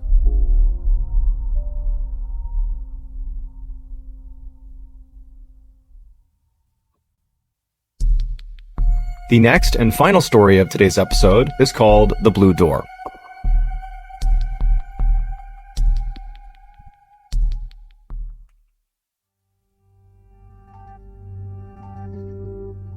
On the morning of September 19th, 2013, a man named Mark Casey sat with his girlfriend, Lynn Spalding, in the triage area of the emergency room at San Francisco General Hospital. A nurse took Lynn's temperature and her blood pressure, while Mark tried to explain what had been going on with Lynn over the past few weeks. Lynn, who was now 57, had been dealing with this really intense stomach pain, and so she had gone to the doctor, and she had been diagnosed with a urinary tract infection, and she was given antibiotics for it, but despite taking those antibiotics, it didn't get rid of the stomach pain. And in fact, her stomach pain was only getting worse, she was losing weight, and she just seemed really frail. But despite her condition obviously getting worse every single day, over the past few weeks, Lynn had basically refused to go back to the hospital, despite Mark saying, "We really gotta go, you're getting worse, we gotta have you looked at." But she just kept saying no. And then finally, when Mark noticed Lynn was now becoming somewhat despondent, like he would try to talk to her and her eyes would glaze over and she would look off into the distance like she didn't even hear him, Mark had just looked at Lynn and said, "You know what? I'm taking you to the hospital." And so he put her in the car, he brought her to the hospital, and now that he was here, he had to explain what was going on because Lynn was still despondent, just kind of staring off into space and very likely having no idea what was going on. And so after Mark gave all the information to the nurse said that, okay, Lynn needs to be admitted to the hospital. And so after a short wait, an orderly came over and pushed Lynn's wheelchair up to the 5th floor where she'd be staying, and Mark went with them. And then once in the room, Mark helped Lynn get settled in her bed. And again, Lynn is just kind of staring off into space, not really paying attention. And then a whole team of nurses and doctors came in and hooked Lynn up to IVs and different machines to make sure they could monitor her. And then at some point, one of the doctors pulled Mark aside and said, we think Lynn is dealing with some kind of infection. And so what we need to do is run some tests to figure out what this infection is. And then hopefully we can treat it. And so Mark said, okay, that sounds great. And then all day, Mark sat right next to Lynn and held her hand as the medical team came in and out of the room running all these tests. The following day, the medical team still didn't know what was wrong with Lynn. The tests they had run so far were inconclusive or were negative. Now, the biggest issue with Lynn was not trying to figure out what infection she had or how to cure her. Instead, it was, how do we keep Lynn in her hospital room? Because on this second day that Lynn was at the hospital, despite being very despondent still, any chance she got, she was getting out of her bed and trying to escape her room. And so the medical team, they kept having to go find her and bring her back to her room. And they tried to explain to her, like, Lynn, you're sick. That's why you're here. You need to stay in your room. But Lynn clearly was just not getting it. She was just not there. And she would just say to the team, I want to go home. I just want to go home. I want to go home. And they would say, well, Lynn, you got to get better first, and then you can go home. Now, Mark, like the medical staff, was also concerned about Lynn's behavior. It was not safe for her to get up and flee her hospital room. But Mark kind of secretly thought, maybe this is a good sign, because the day before, Lynn couldn't even walk on her own. And now today, she's walking around on her own trying to escape the hospital, which is bad. But, she's ambulatory. That's got to be a good sign. And also, Mark was thinking that because Lynn was fleeing her room over and over again, she's going to get even better medical care because the staff has to be super focused on her. And so Mark was feeling kind of optimistic that Lynn was on the road to recovery. The next morning, so now Lynn has been at the hospital for 2 days at this point, a nurse went into Lynn's room to check on her at about 10:15 a.m., and she walked up to Lynn, who was in her bed, and Lynn immediately told the nurse that she wanted to go home, and the nurse said, sorry, Lynn, we still don't know what's wrong with you. You got to stay here for now. But again, it was pretty clear Lynn did not understand what the nurse was saying. And so Lynn was not agitated. She was laying in bed and did not appear to, want to flee the room anytime soon. And so the nurse took Lynn's vitals. They were all basically normal. And then the nurse wrote down on Lynn's chart that her condition as of this moment was fair. And then the nurse left the room. And once this nurse was gone, Lynn laid in bed for a second. And then when nobody else came in the room, she sat up, she hopped off the bed, and she took off her hospital gown. She pulled out all the cords and wires that were on her. Then she put on her jeans, her boots, her jacket. She grabbed her purse off the table and she walked out the door. And the second she walked out the door, she would have been in this long hallway, except her room was at the end of the hallway. So when she stepped out into that hallway, if she turned right, she would have seen a long, long stretch of hallway with other hospital rooms and lots of staff and doctors and nurses kind of walking around. But to her left, it would have been a dead end with a single blue door with a green exit sign over the top of it. And so Lynn, she steps into the hallway, she looks down the long side to the right, then she looks to the left, she sees the blue door, and she goes to the blue door, she opens it up, and she disappears inside. When the nurse came back to Lynn's room and saw she wasn't there, she reported Lynn missing. Now, remember, the hospital was well aware of the fact that Lynn had been trying to escape for the past 48 hours, and so nobody was really shocked by this. In fact, the hospital, their first move was to contact Mark, who had actually gone home the night before to get some real sleep and to take a shower. And so they contacted Mark and they said, "Hey, Lynn's not here. Is she with you?" And Mark was like, "No, I'm home. She's not here. I have not seen her. I haven't talked to her. I have no idea where she is." And so the hospital at this point began this huge search in their building, just checking the entire property for Lynn, but there was no trace of her. And so the police were contacted and they launched a search both of the hospital grounds and also of the surrounding areas, and they too could not find a trace of Lynn. It was like Lynn just vanished into thin air. That is, until October 8th, 2013, so 17 days after Lynn had strolled through that blue exit door. On that day, October 8th, a hospital maintenance worker was walking down the long hallway in the hospital, not on the 5th floor where Lynn was staying, but one floor below, so on the 4th floor. And he's walking down this long hallway in the direction of the dead end side, so the same side that Lynn was on where her room was, but again, one floor above. And the maintenance worker, he walks all the way to the end of this hallway on the 4th floor, and he arrives in front of the blue door with the green exit sign above it. Again, this is below where Lynn was, but it looks the same. And the maintenance worker, he opened up the door, and when he looked out of the 4th floor door, he just froze, because what he was looking at just seemed impossible. And then he had this urge to scream, but he knew there were all these patients and kids and doctors and stuff in the hallway behind him, and he didn't want to scare anyone. And so very quietly, he reached down and grabbed his radio, and he called for help.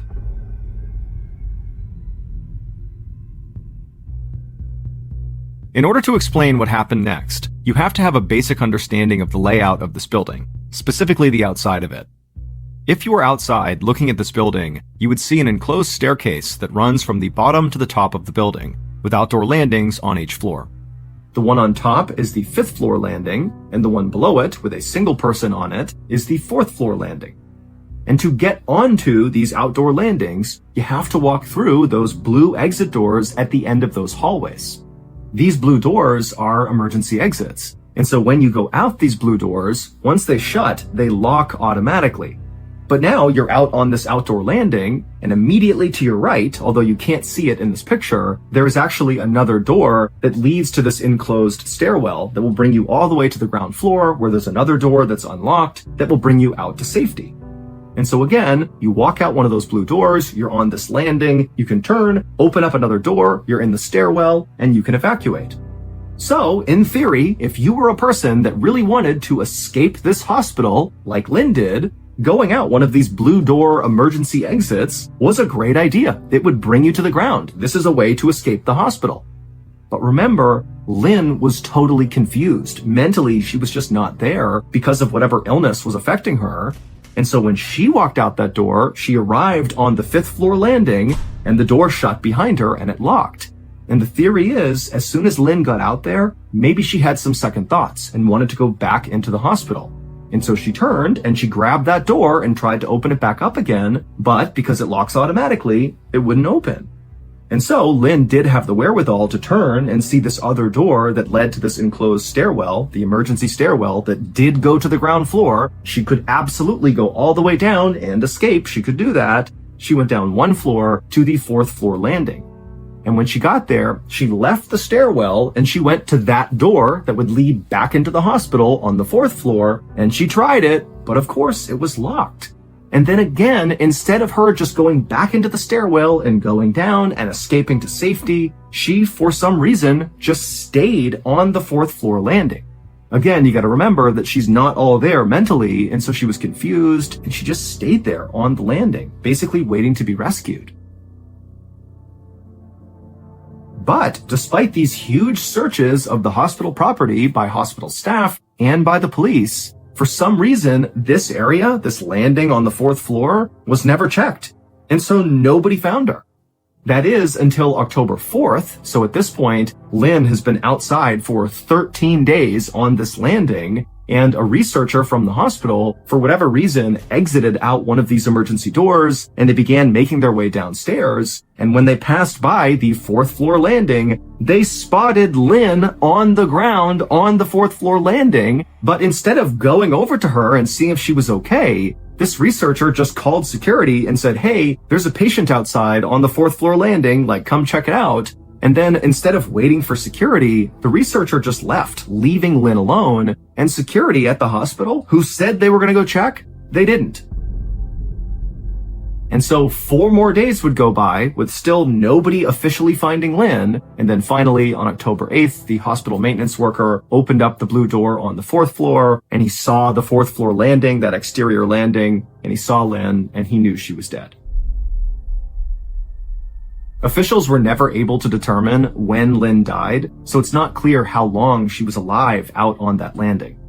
But it is possible she could have been alive when that researcher found her, but obviously help didn't come in time. Ultimately, Lynn's family would sue the city and the hospital, and they would be awarded $3 million.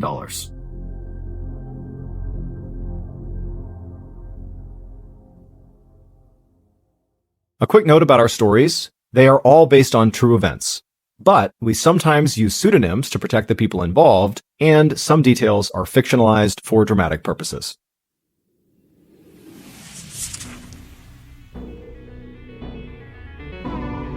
Thank you for listening to the MrBallen Podcast. If you enjoyed today's stories and you're looking for more bone-chilling content, be sure to check out all of our studio's podcasts. This podcast, the MrBallen Podcast, and also MrBallen's Medical Mysteries, Bedtime Stories, Wartime Stories, Run Fool, and Redacted. Just search for Ballen Studios wherever you get your podcasts to find all of these shows.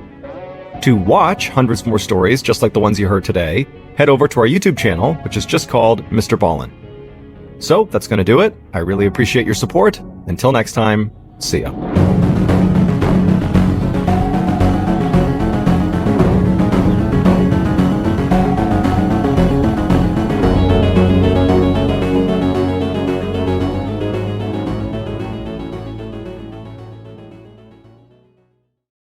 Today's podcast features 3 stories that involve people who were trapped with no way out. The audio from all 3 of these stories has been pulled from our main YouTube channel and has been remastered for today's episode. The links to the original YouTube videos are in the description. The first story you'll hear is called The 15th Floor, and it's about something truly disturbing that's found in an apartment building in China. The second story you'll hear is called Rabbit Hole, and it's about a hunter who sees something on the ground and goes in for a closer look. And the third and final story you'll hear is called My Brother's Keeper, and it's about a very famous street that has a very dark history. But before we get into today's stories, if you're a fan of the strange, dark, and mysterious delivered in story format, then you've come to the right podcast, because that's all we do, and we upload twice a week, once on Monday and once on Thursday. So, if that's of interest to you, please offer the Amazon Music follow button a nice bag of chips, but be sure you crush the entire bag first. Okay, let's get into our first story called The 15th Floor.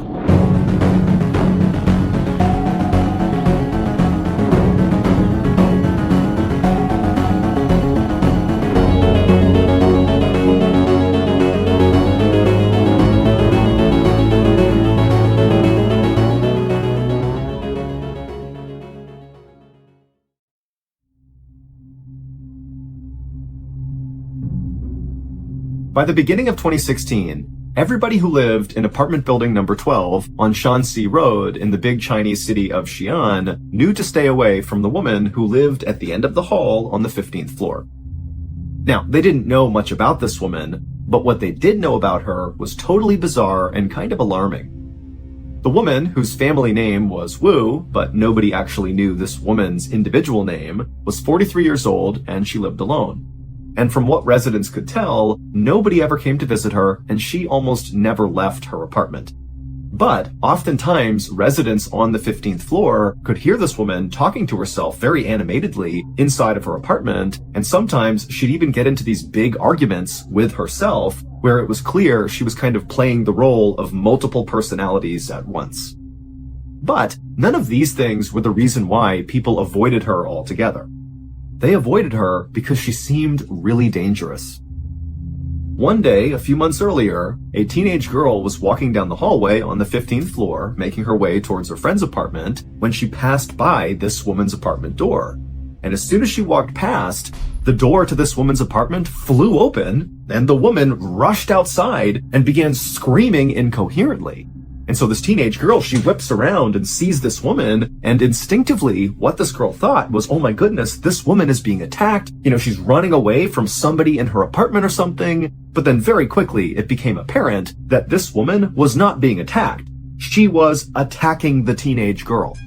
So this woman, she looks at the girl and her eyes go wide and she kind of curls her hands into claws. And then she began running down the hall towards this girl. And so the girl, she begins to scream and she turns and she runs down the hall and she manages to pound on her friend's door. And her friend happened to be right behind the door. They opened it up, the girl ran inside, and they shut and locked the door right as this woman came barreling into the door. And this behavior from this woman on the 15th floor was just the beginning. Following this first attack, the woman on the 15th floor would routinely barge out of her apartment and chase down young women and teenage girls that were walking past her door. Now, this woman never actually hurt anyone that she chased down and even reached in time. She just kind of scared them. And so as a result, the residents of this apartment building, including the women and young girls who had been attacked by this woman, their reaction to this was not anger or resentment or, some desire to go call the police and have this woman arrested. Instead, the residents of this building just kind of felt bad for this woman. It seemed very obvious that she was mentally unwell and probably very lonely, and so they kind of collectively decided to not call the police and instead just kind of ignore her. But sometime in early February, this woman's random attacks on young women and girls just kind of stopped. And at first, residents, especially of the 15th floor of this apartment building, were just relieved because all of a sudden you could walk down that hallway in peace again. But by the end of February, it dawned on people who lived in this apartment building that not only had this woman stopped her random attacks, but also now they couldn't even hear her inside of her apartment talking to herself because that was something people always heard, and now her apartment was totally silent. And so pretty quickly, people became kind of worried about this woman. But nobody was willing to go knock on her door and actually make sure she was okay, because again, this woman was viewed as being kind of dangerous. I mean, she was literally jumping out of her apartment and attacking random passerbys, and so people just continued to keep their distance from this woman. And so as people did that, they began to tell themselves that, probably she just moved out without anybody noticing, and that's why she's gone quiet. But it would turn out that was not the case. Right around the time the woman on the 15th floor stopped her attacks and went silent sometime in early February, an elevator inside of this apartment building broke down between floors 11 and 10. And so a maintenance crew was called out to fix the elevator, but when they got there, they realized they didn't have the supplies or the manpower to actually make the fix, and so a decision was made to just cut the power to this individual elevator car, and then the work crew said they'd come back in about a month when they had the right supplies and people. And sure enough, a month later, this crew came back with what they needed, and they were able to lower the broken elevator car down to floor 10, and then they opened up the doors, and they were absolutely horrified at what they saw inside of that car.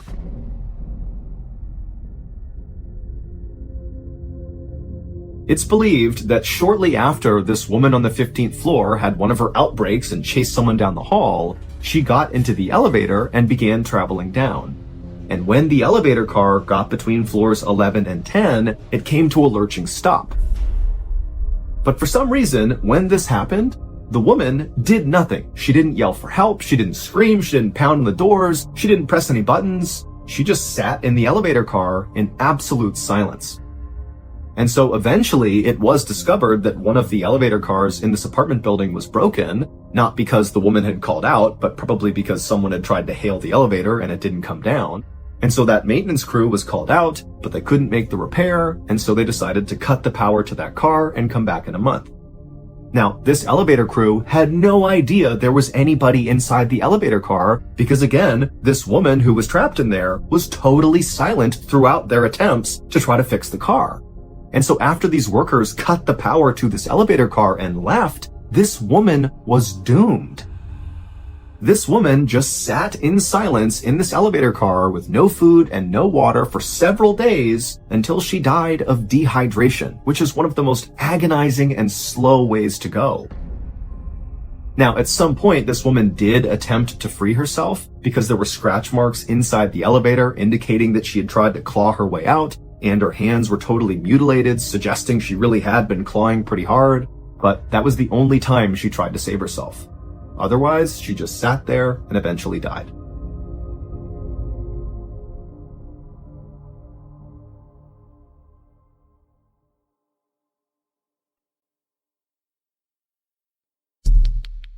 Our next story is called Rabbit Hole.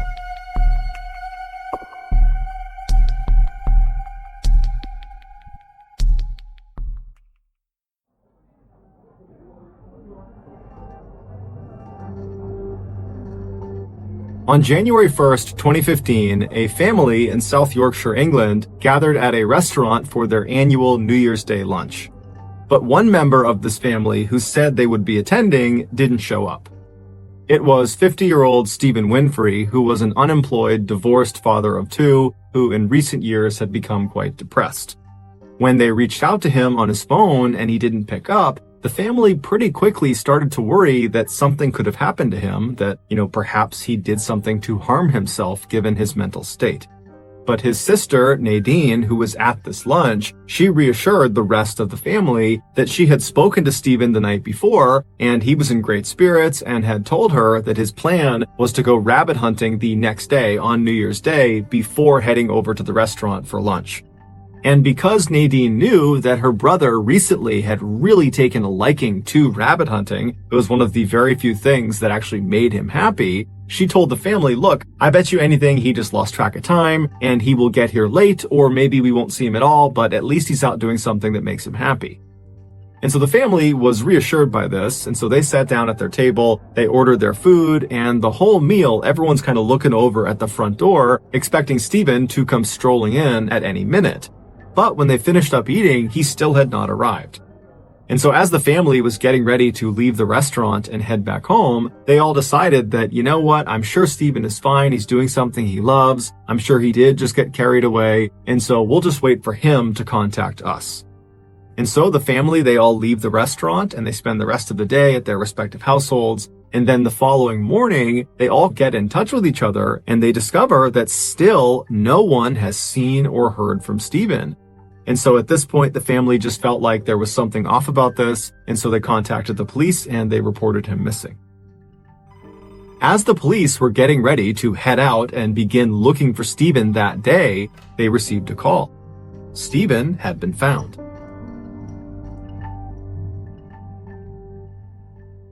Although the exact details of what happened to Stephen may never be fully understood, this is the best theory that the police have come up with.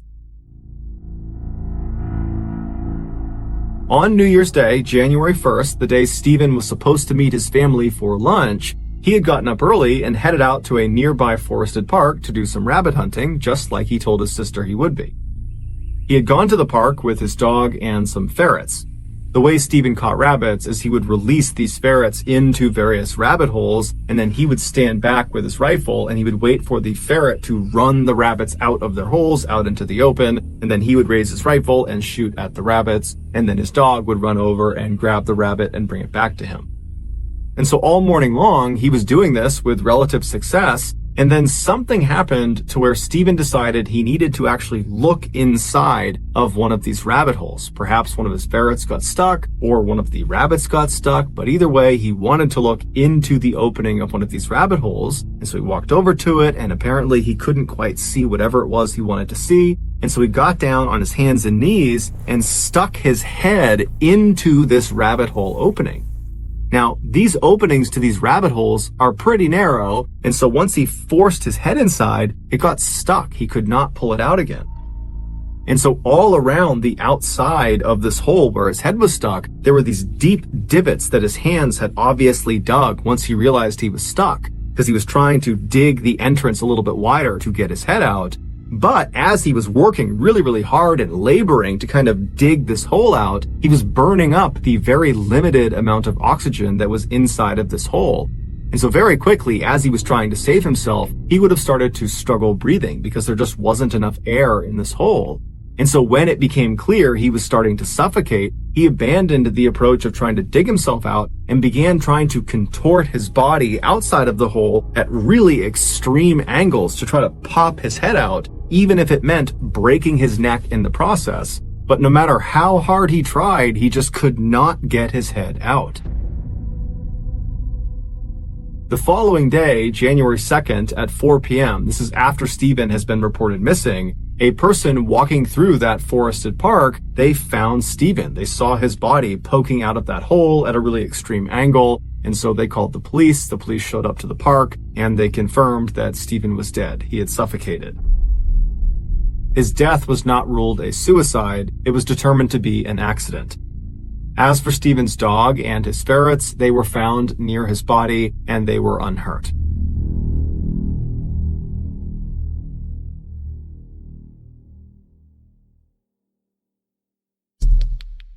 The next and final story of today's episode is called My Brother's Keeper.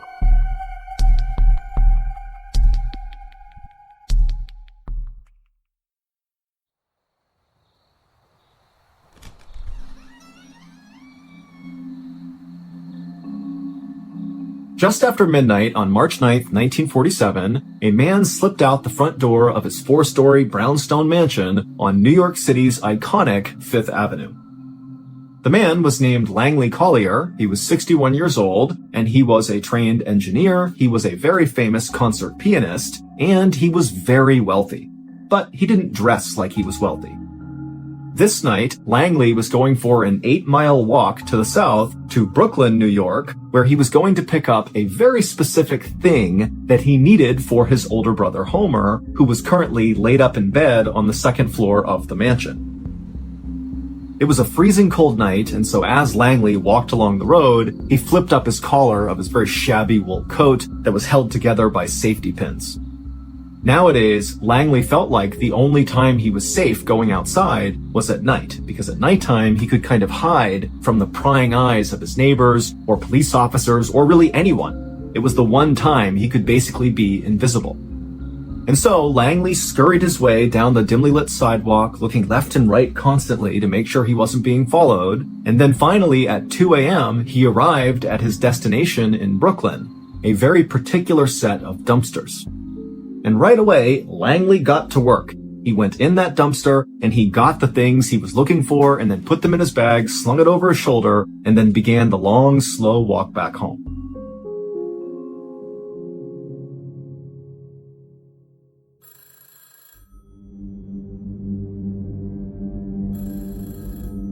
Several weeks later, on March 21st, the phone rang inside the police station near where the Collier brothers lived.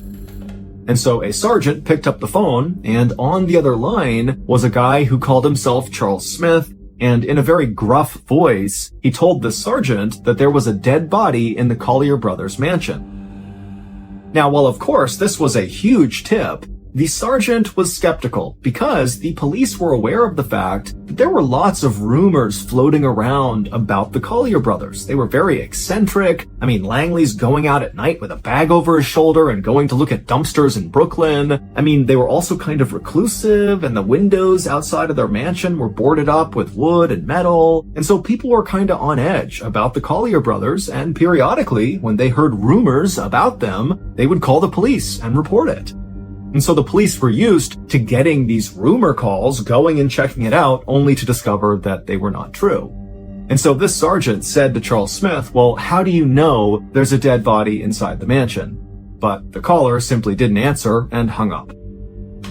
And so because the sergeant did not necessarily believe this was a credible tip, instead of sending an entire investigative team to the mansion to check out this dead body, he asked a single police officer to, when he had time, make his way over and basically do a wellness check on the Collier brothers.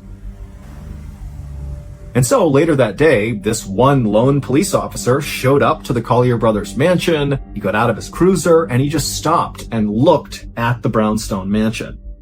Even though it was every bit a mansion, it was not in good condition. All the windows were boarded up with wood and metal, and the glass behind them was all shattered. There was newspapers coming out of the broken windows like they had been jammed up against the inside of the windows. There was all this furniture and wooden crates and just junk piled up outside the front of the property. I mean, the place looked kind of dilapidated, and he was shocked that anybody lived in here to begin with. But the Collier family were not normal people. Langley and Homer's dad was a doctor, and he would take home pieces of real people, like parts and organs and that kind of thing, and he would put them in glass jars and put them on display all over the house. Their dad also always canoed to work, which meant walking out of the mansion with a canoe on his shoulder, walking to East River, canoeing his way in his fancy doctor clothes all the way until he got off, and then carrying the canoe to his office building. As for Langley and Homer's mother, she was the first cousin of their dad, and she also kicked their dad out of the house when he tried to convert their entire house into a sanatorium, which is kind of like a cross between a hospital and a resort for people who are recovering from tuberculosis. And so the brothers had grown up in this very odd family, and while they were totally brilliant, they were also very eccentric. Homer, the older brother, was a literal genius who was accepted to study law at the highly prestigious Ivy League University, Columbia, at the age of 14. Langley, who was 5 years younger than Homer, also graduated from Columbia, where he got 2 degrees, one in engineering and one in chemistry. But Langley wasn't just an accomplished scientist, he was also this incredible musician. In fact, he was such a talented pianist that he actually performed shows at New York's legendary Carnegie Hall. But despite their incredible achievements and their huge wealth, Homer and Langley never got married. And over time, after the death of their parents, Homer and Langley became more and more reclusive inside of this mansion. And then in 1933, so 14 years before this lone police officer had arrived at the Collier brothers' mansion to investigate a dead body, Homer Collier had had a stroke and went completely blind. He was only 55 at the time, and really he was at the height of his career, but he was forced to quit his law practice. As for Langley, even though he was very successfully selling pianos and playing these incredible shows at Carnegie Hall, he too had to give up what he was doing and stay home and take care of his brother. And once this happened, the two brothers basically stayed in the mansion all the time. They basically never left. And they also stopped paying any of their bills, so their water, their phone, their electricity all got cut off. But instead of the brothers paying the bills to get the power back, Langley just went out and bought a Model T car, and he pulled the engine out of the car and built his own generator. And then when they stopped paying their mortgage, eventually the police came to the mansion to evict them. And when Langley came to the door to speak to the officer, he just wrote a check for the entire amount of the mansion, basically paying for it on the spot. He handed the check to the police officer and then told the officer to leave them alone. And so fast forward back to March 21st, 1947, and this lone police officer, after staring up at this dilapidated mansion, finally walked forward and climbed over all the furniture and junk that was all out front, and he literally climbed his way up the front steps to the front door, where he began pounding on it. But after a while, no one came to the door, and the officer couldn't hear anything inside. Now, because this officer was here to investigate a dead body, no matter how uncredible the claim, the officer knew he really needed to get inside and have a look around. And so he decided he would try to break in the front door. And so after knocking a few more times, just to make sure really no one was there, the officer called out and said, "I'm coming in," and then began pounding with his shoulder against the door. And pretty quickly, the door gave way. But it only opened a few inches. And so the officer tried to fit through it, but he was too big, he couldn't fit. But he was able to look into the crack, and he saw there was this huge man-made wall that was basically positioned right inside of the mansion, blocking the front door from opening more than a couple of inches. And so as the officer was thinking about why there would be this wall here, he began to smell this terrible smell coming out of the mansion. And at that point, the officer thought, okay, there could be a dead body in here. I don't know what's going on. And so he called for backup.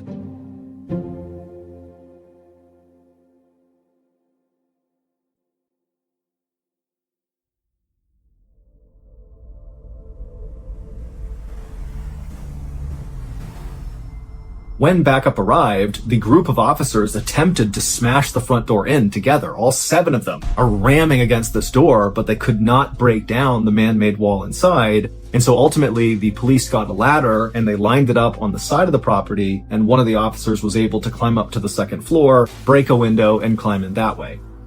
And once the police all made their way into the 2nd floor of this mansion, they realized very quickly that the tip Charles Smith had given had been correct. There was a dead body inside of this mansion. It was Homer Collier, the older brother.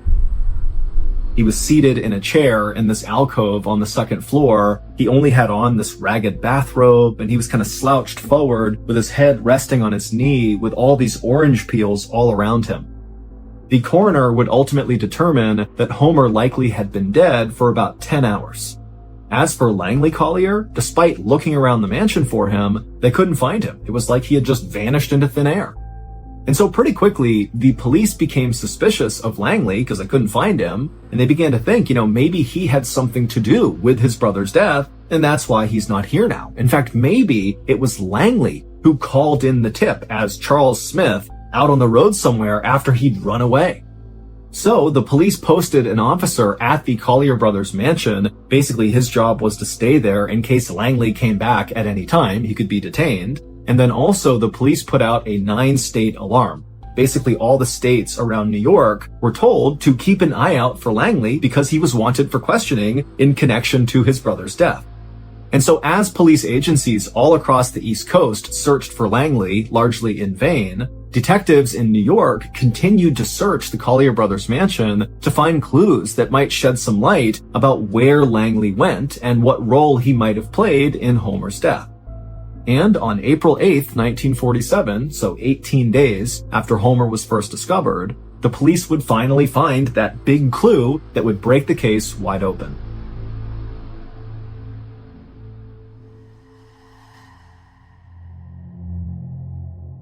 Back on March 21st, when that lone police officer first responded to the Collier brothers' house because of this call about the dead body, and then the officer broke the door in and discovered that man-made wall right behind the door, well, that man-made wall was not constructed out of normal building materials like brick or wood or anything else you might expect a wall to be built out of. Instead, it was built out of things like chairs and beds and a sewing machine and all sorts of just junk. It was trash. And this trash wall started right in front of the inside of the front door, and it extended back towards the interior living space of that floor. Except there really wasn't any living space at all anywhere inside of this mansion. Not the 2nd floor, 1st, 3rd, 4th, nowhere. Because every surface inside of this mansion was covered wall to wall, floor to ceiling in trash. Things like 14 broken pianos, an x-ray machine, there was a horse's jawbone, there were 25,000 books, and of course they had all of their father's glass jars that contained all of these human body parts.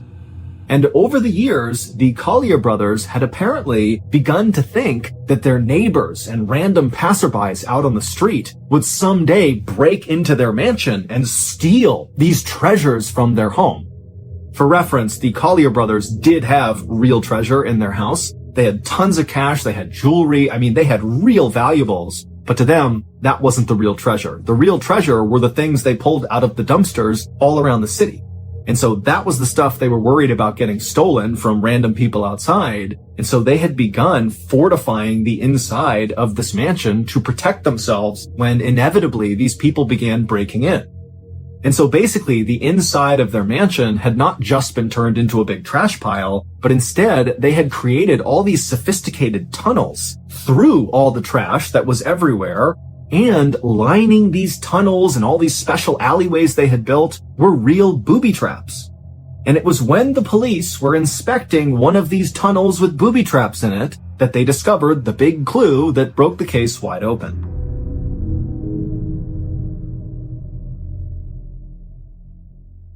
Based on that big clue, here is the leading theory about what happened to Homer and Langley Collier.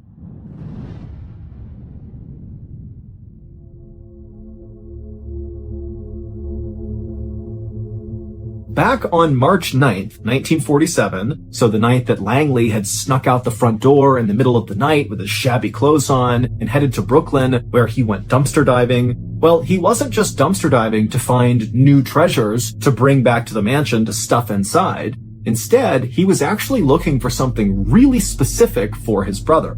He was looking for oranges, like the fruit. And this particular dumpster in Brooklyn was right behind a store that sold fruit, and so there were always lots of oranges in this dumpster. Langley was actually trying his very best to take care of his older brother Homer. He had actually begun doing research using his father's old medical textbooks to try to find a cure for Homer's blindness caused by his stroke. And at some point, Langley believed he really had come across the cure. And the cure was basically for Homer to eat oranges. Lots and lots of oranges.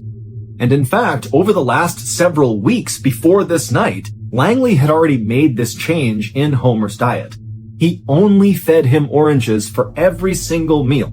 He got them from this dumpster, and he fed them to Homer.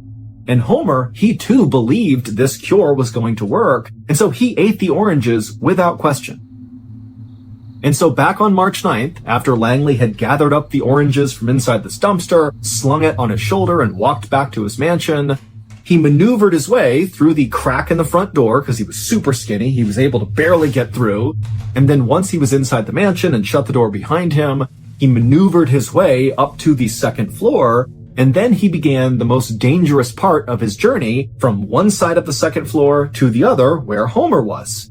Basically, Langley needed to crawl through a 2-foot wide tunnel he had built through all the junk and trash, but it was lined with booby traps. In particular, there was a nasty trap at the end of the tunnel where there was this stack of metal boxes filled with all these newspapers. They were really heavy, and they were positioned so if you even so much as barely touched the lowest box, they would come crashing down on you.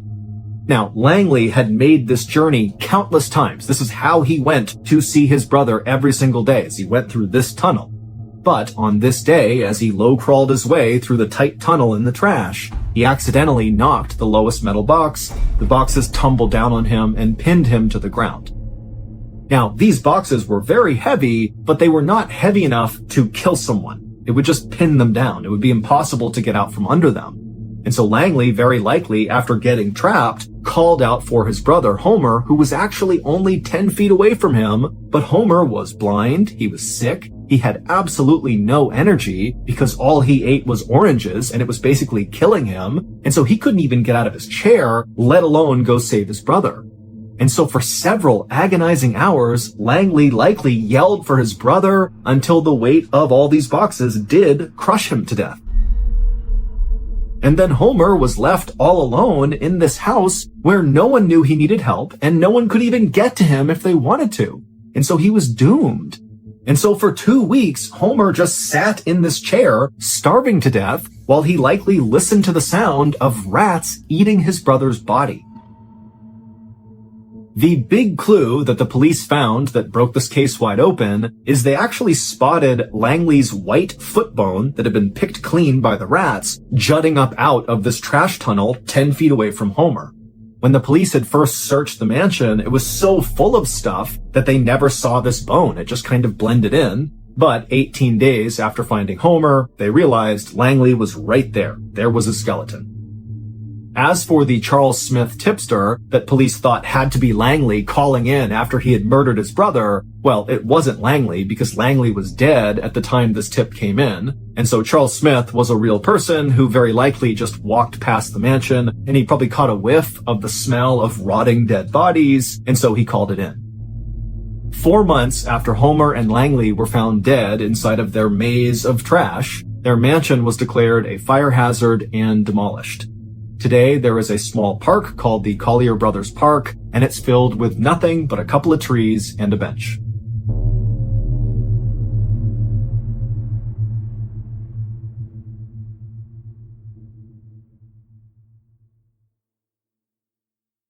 A quick note about our stories. They are all based on true events, but we sometimes use pseudonyms to protect the people involved, and some details are fictionalized for dramatic purposes.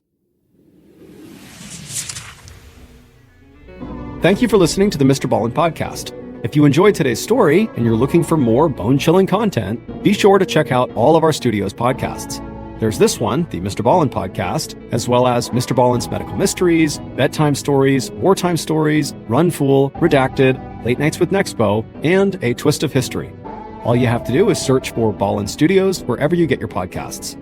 To watch hundreds more stories just like this one, head over to our YouTube channel, which is just called Mr. Ballen. So that's going to do it. I really appreciate your support. Until next time, see ya.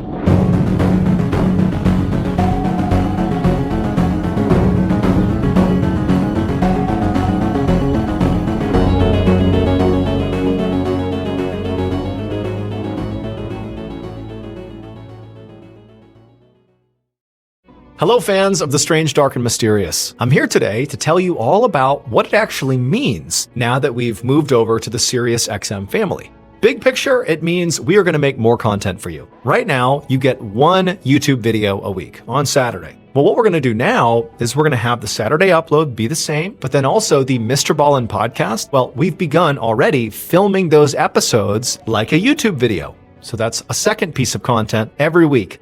Then there's 2 other shows that you guys don't even know about yet, which means on any given week, you could have up to 4 new video pieces of content on the MrBallen channel. And also, all these pieces of content will double as podcasts as well. This new content schedule is going to start early next year. Also, there's one other thing I want to clarify, which is the state of MrBallen's Medical Mysteries and Redacted. Those shows were created in collaboration with Wondery, but now we're partnered with Sirius, and so we're not going to be making any new episodes of either of those shows. For now, if you want to hear my podcast episodes 1 week early and ad-free, make sure to subscribe to SiriusXM Podcast Plus on Apple Podcasts or visit SiriusXM.com/Podcast Plus to listen with Spotify or another app of your choice.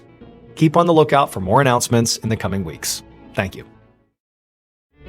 Today's podcast features 4 stories that all involve people who got trapped with no way out. The audio from all 4 of these stories has been pulled from our main YouTube channel and has been remastered for today's episode. The links to the original YouTube videos are in the description. The first story you'll hear is called Frozen in Fear, and it's about a grisly discovery made by a landlord.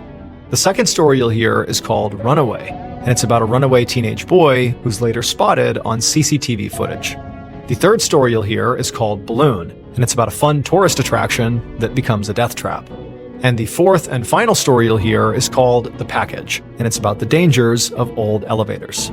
But before we get into today's stories, if you're a fan of the strange, dark, and mysterious delivered in story format, then you've come to the right show, because that's all we do. So if that's of interest to you, please ask the follow button to give you a ride.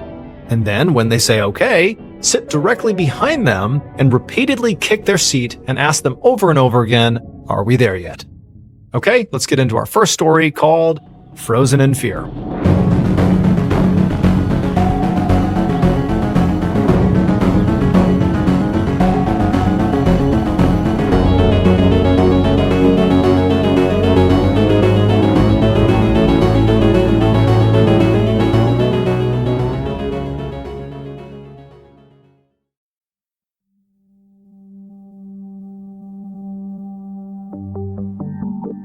On the evening of February 1st, 2009, a 32-year-old man named Luo Jinfa stood in the doorway of his apartment in Taiwan, waiting for his landlord to finish lecturing him about being late on his rent.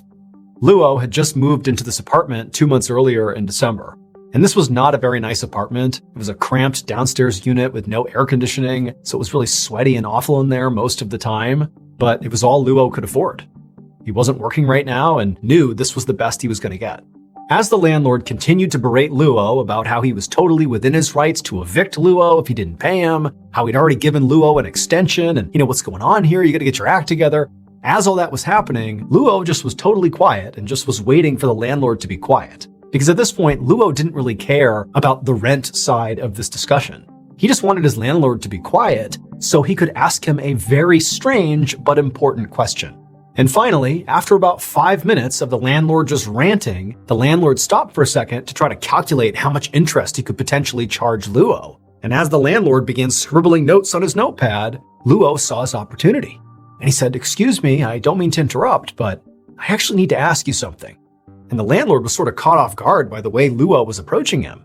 The landlord thought he was intimidating Luo, so the idea that Luo was now gonna, interrupt him and go a different direction with this conversation felt sort of disrespectful. But the landlord looked at Luo like, what question could you possibly have? And Luo just said, do you know if anyone's been murdered inside of my apartment? After Luo asked the question, the landlord just stared at Luo, like he didn't really know how to process this question at all. But then after a moment, this look of shock disappeared, and once again, the landlord was just annoyed with Luo and said, you know what, I know what's wrong with you, but I'll be back in a month, and you better have your rent. And then the landlord just turned around and walked away without answering Luo's question. Now, Luo was pretty stressed out about paying the rent. He had no money and had no idea how he was going to pay his landlord in a month. But the much more pressing issue in Luo's life were the very strange things happening inside of his apartment, which is what prompted him to ask that strange question to his landlord. And so not getting an answer to that question just made this whole situation that much more stressful for Luo. So after the landlord disappeared down the hall, Luo kind of hesitantly turned back around and went back inside his apartment and shut the door, and immediately he just felt terrified. 1 month later, on March 2nd, 2009, a day after the rent was due, Luo's landlord had still not received rent from Luo, and so he spent that entire day, March 2nd, calling Luo, trying to get him on the phone to be like, where's my money? But Luo wasn't answering his phone, and so eventually the landlord went to Luo's apartment and knocked on the door. Eventually, when Luo didn't come to the door, the landlord just used his own key to let himself in. Now, the landlord didn't really know what to expect when he walked inside of Luo's apartment. All he knew was that Luo was kind of a weird guy, and he certainly wasn't paying rent, and his general impression of Luo was definitely a bad one. And so he kind of expected the apartment to reflect the negative things he thought about Luo. But when he stepped in there, even the landlord was shocked at what he saw. The apartment was in total disarray.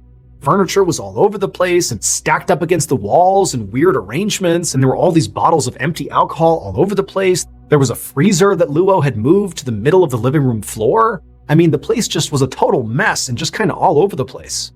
But the thing that really creeped the landlord out the second he walked in there was that all over the walls were these yellow and red pieces of paper with prayers written on them that had been stabbed into the wall with individual knives. Like Luo had taken a prayer and stabbed it to the wall over and over and over again, all over the apartment. Now, the landlord had no idea what to make of any of this. He just knew he was done with Luo. He was evicting him. And so he quickly searched the apartment just to make sure Luo was not really in here. And he wasn't. The apartment was empty. And so after that, the landlord just left the apartment. He locked the apartment. He went and got a new lock at the hardware store, came back, replaced the lock, and was determined to never let Luo ever come back. And in fact, Luo would not come back. The landlord never had to worry about, telling Luo to stay away. He just never came back. And for months, Luo's old apartment just sat empty. Fast forward 7 months after the landlord went inside of Luo's apartment, and the landlord's brother approached the landlord and said, hey, can I rent out that apartment? No one's using it. And the landlord said that was fine, but the brother would have to clean up the apartment because nobody had touched it since Luo had lived there. So a couple of days later, on October 18th, the landlord's brother, along with the landlord, met at Luo's apartment. They went inside and they totally cleaned it out. Basically all the furniture and the lamps and everything in there, some of Luo's old clothes and things he had left behind. They took it all out of the apartment and they loaded it into a truck and they drove to a nearby recycling facility where they sold whatever they could and then dumped the rest and then they left. However, when the workers at the recycling facility began processing some of the junk that had been left behind by the landlord and the brother, they made a discovery that immediately made them stop and contact the police. It would turn out Luo had not actually abandoned his apartment. In fact, he had never left his apartment. Luo had become totally convinced that his apartment was haunted by a ghost.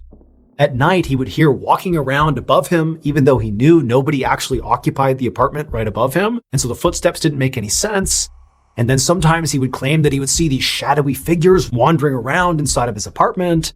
Now, it's worth noting that Luo did have mental health issues and he was a drug user, but he was absolutely adamant to the people he spoke to that there was something strange happening inside of his apartment. And so he began to wonder if, maybe somebody had been murdered in his apartment and their ghost was now haunting him, hence the question to his landlord.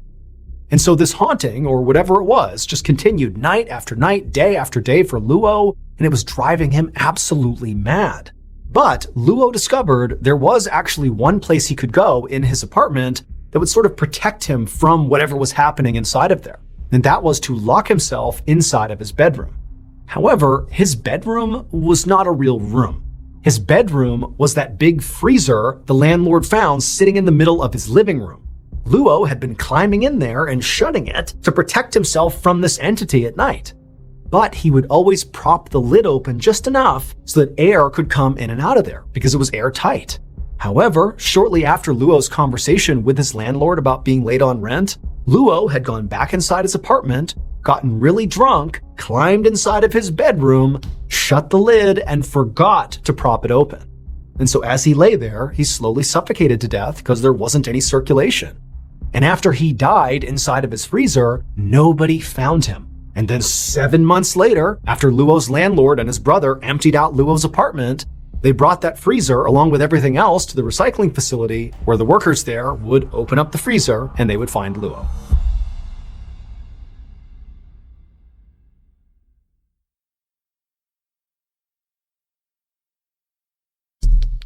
Our next story is called Runaway.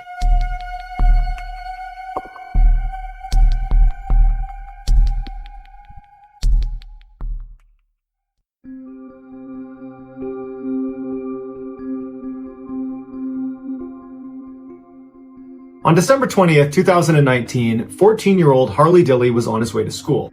It was the last day before vacation, and he was furious with his parents.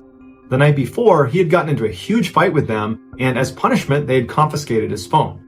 That afternoon, Harley did not come home, so his parents called the school to say, "Hey, have you seen our son?" And they said, "Well, we know he was here today, but we don't know where he went after that." So the parents called some of Harley's friends, and none of his friends had seen him after school. His parents were worried, but they had seen this kind of behavior before. When Harley got really mad, he had a history of running away from the house and staying out overnight. He usually crashed with some friend and they would cover for him, or sometimes he would even sleep in abandoned buildings. And so that day, the police were not called. The next day, when Harley still didn't show up, the parents started to get a little bit more worried, and because their son didn't even have his phone, they had no way of getting in touch with him. And so they finally said, "We gotta go to the police." And so the police launched a formal search for him, and right away there was no leads. Nobody knew where he was.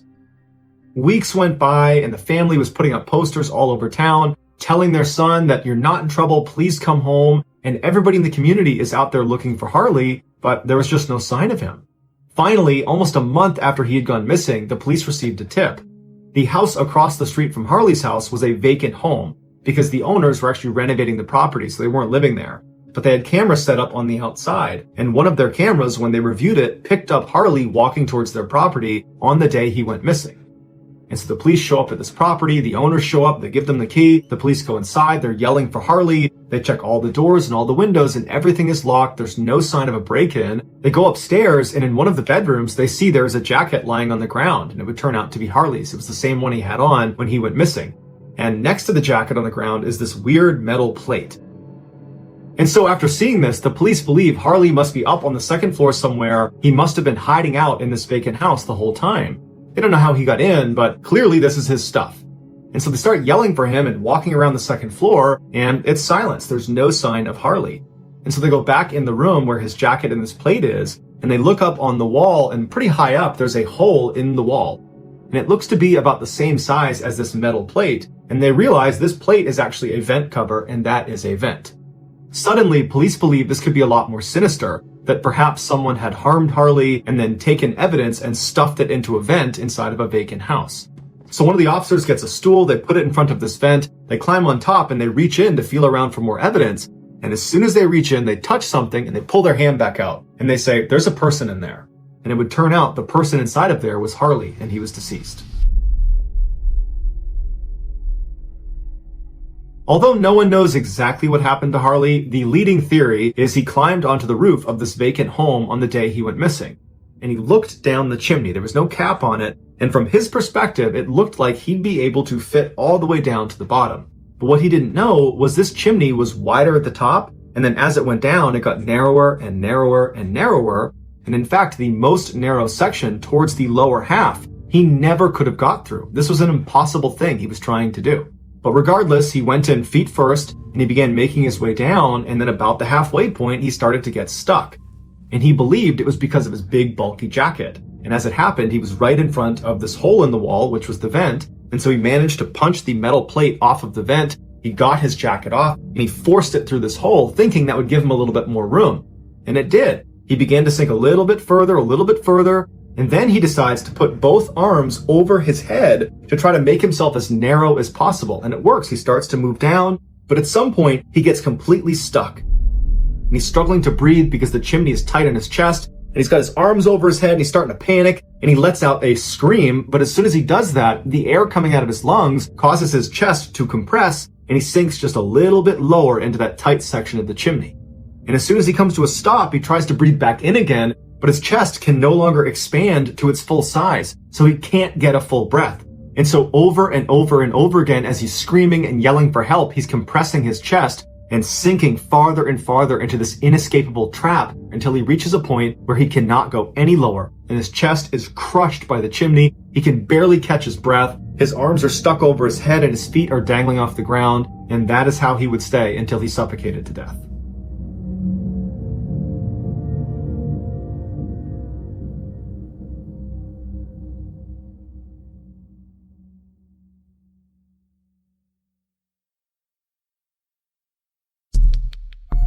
Our next story is called Balloon.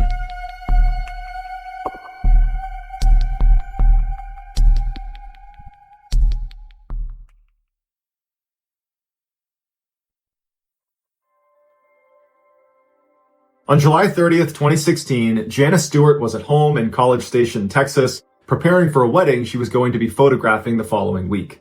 Her 34-year-old daughter, named Sunday Rowan, lived a few hours away in San Antonio, and she was planning to go with her to help her take these pictures. As Janice worked, her cell phone kept buzzing. Since sunrise, Sunday had been Snapchatting her photos of her and her husband Matt, who was also 34, as they got ready for their hot air balloon ride that day. 18 months earlier, Sunday had bought Matt the tickets as a birthday gift, but the trip kept getting delayed because of bad weather. But on this July morning, the weather had cleared up and the trip was finally happening.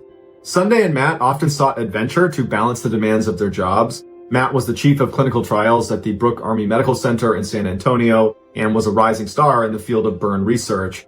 Sunday worked at Crazy 8, which was a kids' clothing store, and she was devoted to her young son from a previous relationship. At 6:58 that morning, Janice received an image of the balloon's ground crew prepping the wicker basket that would hold her daughter, her son-in-law, and the rest of the other passengers. Around 7:30, Janice received another image. This one was a selfie of Sunday and Matt posing inside of the wicker basket. They were up in the air. There's a beautiful field below them. They're smiling and they're hugging. After that, the messages stopped. 10 minutes later, at 7:40, 85-year-old Buddy Miller was making breakfast in his ranch when he heard two loud explosions. The first one actually rattled his house.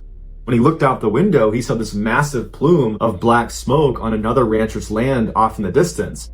Alarmed, he jumped in his pickup truck and raced past his cows to the blaze a half-mile away.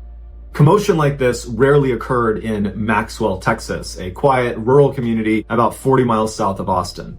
At her home just up the road was 66-year-old Margaret Wiley, who heard the explosions too. She said the first one reminded her of the sound her 20-gauge shotgun made. When she stepped onto the porch, she heard the second explosion, and she said it sounded like a loud pop, followed by a whooshing sound, like the sound a gas stove makes when it ignites. When she looked out towards where the sounds had come from, she saw this massive fireball explode in the distance, and she immediately called 911. When Buddy and the other first responders arrived at the scene, they saw this huge fire at the base of a power line tower, and at first they couldn't figure out what was actually burning. They heard the sound of hissing propane tanks and thought maybe it was a tractor or a baler that had caught on fire, but upon closer inspection, they saw a wicker basket and they saw bodies. This was a hot air balloon accident. It would turn out the pilot of that hot air balloon was 49-year-old Skip Nichols, and he had elected to fly that day despite a low cloud cover that had grounded the other hot air balloon companies in the area that morning. Also, Skip was on a mixture of prescription and over-the-counter drugs that impaired his ability to fly the balloon safely. After being in the air for 8 miles above the clouds, Skip decided it was time to land, and so he blindly descended through the clouds, and he immediately hit a power line. An arc carrying 340,000 volts of electricity cut the balloon's metal support cables like a torch. As soon as the basket began plummeting toward the earth, the fuel lines disconnected from the burners overhead, spraying liquid propane up into the burners and then arced back down into the wicker basket, immediately engulfing the entire thing in flames. The burning basket fell over 100 feet to the ground.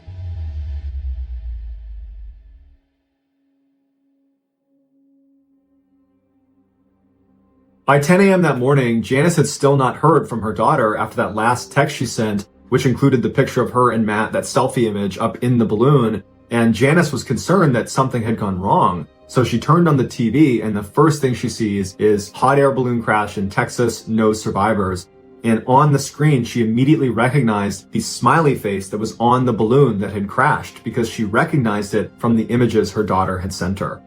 Even before she got the official call, she knew instinctively that her daughter and her son-in-law were both gone.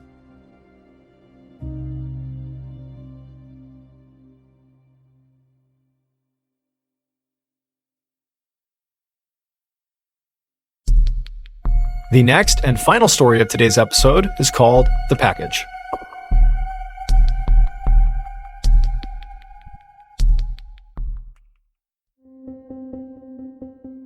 From a young age, Carrie O'Connor had an intense love of learning. When she learned how to read, her parents had to bribe her to get her to put her book down so she would go outside and play with the other kids.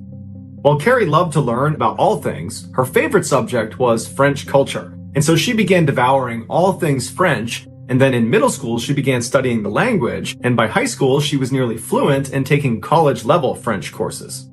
Carrie would go on to earn several degrees in French, including a PhD. And in 2019, she put that PhD to use when she was offered a full-time professorship at Boston University. She eagerly accepted the role. After her first full year at BU, she decided it was time to get an apartment that was closer to campus. So, in August of 2020, shortly after Carrie's 38th birthday, she, along with her two beloved cats, moved just 10 minutes away from Boston University into an old apartment building on a busy street. With her apartment still filled with unopened moving boxes and furniture wrapped in plastic, Carrie broke out her laptop and enthusiastically wrote an email to all of her students for the year titled The Joy of Learning French. In it, her students saw her passion for the French language and how excited she was about the upcoming academic year. A few weeks later, on Monday, September 14th, Carrie was back at her apartment building after classes, and she had just purchased a brand new piece of furniture that she wanted to haul up to her apartment. This piece of furniture was not actually assembled. All the parts and the directions were inside of this box that was 7 feet tall, 1 foot wide, and weighed just under 80 pounds. And so Carrie got this huge box out of her car at street level and then hauled it all the way through the front doors of her apartment building into the first floor lobby, where she leaned it up against the wall and then pressed the call button for the elevator. To understand what happens next, you need to have a basic understanding of how Carrie's elevator worked. Once the elevator car arrived on your floor, you would slide open this big door called the hoistway door. And on the other side, you would see the elevator car, and on the car itself would be yet another door. This door is called the car gate. This metal accordion-style door would also be slid to the side manually, but unlike the hoistway door, the car gate had to be shut all the way in order for the elevator to move between floors. So when the light dinged in the first floor lobby above Carrie's head, she opened up the hoistway door, then she reached inside and slid open the car gate, and then she grabbed her package and began trying to push it inside of the elevator car.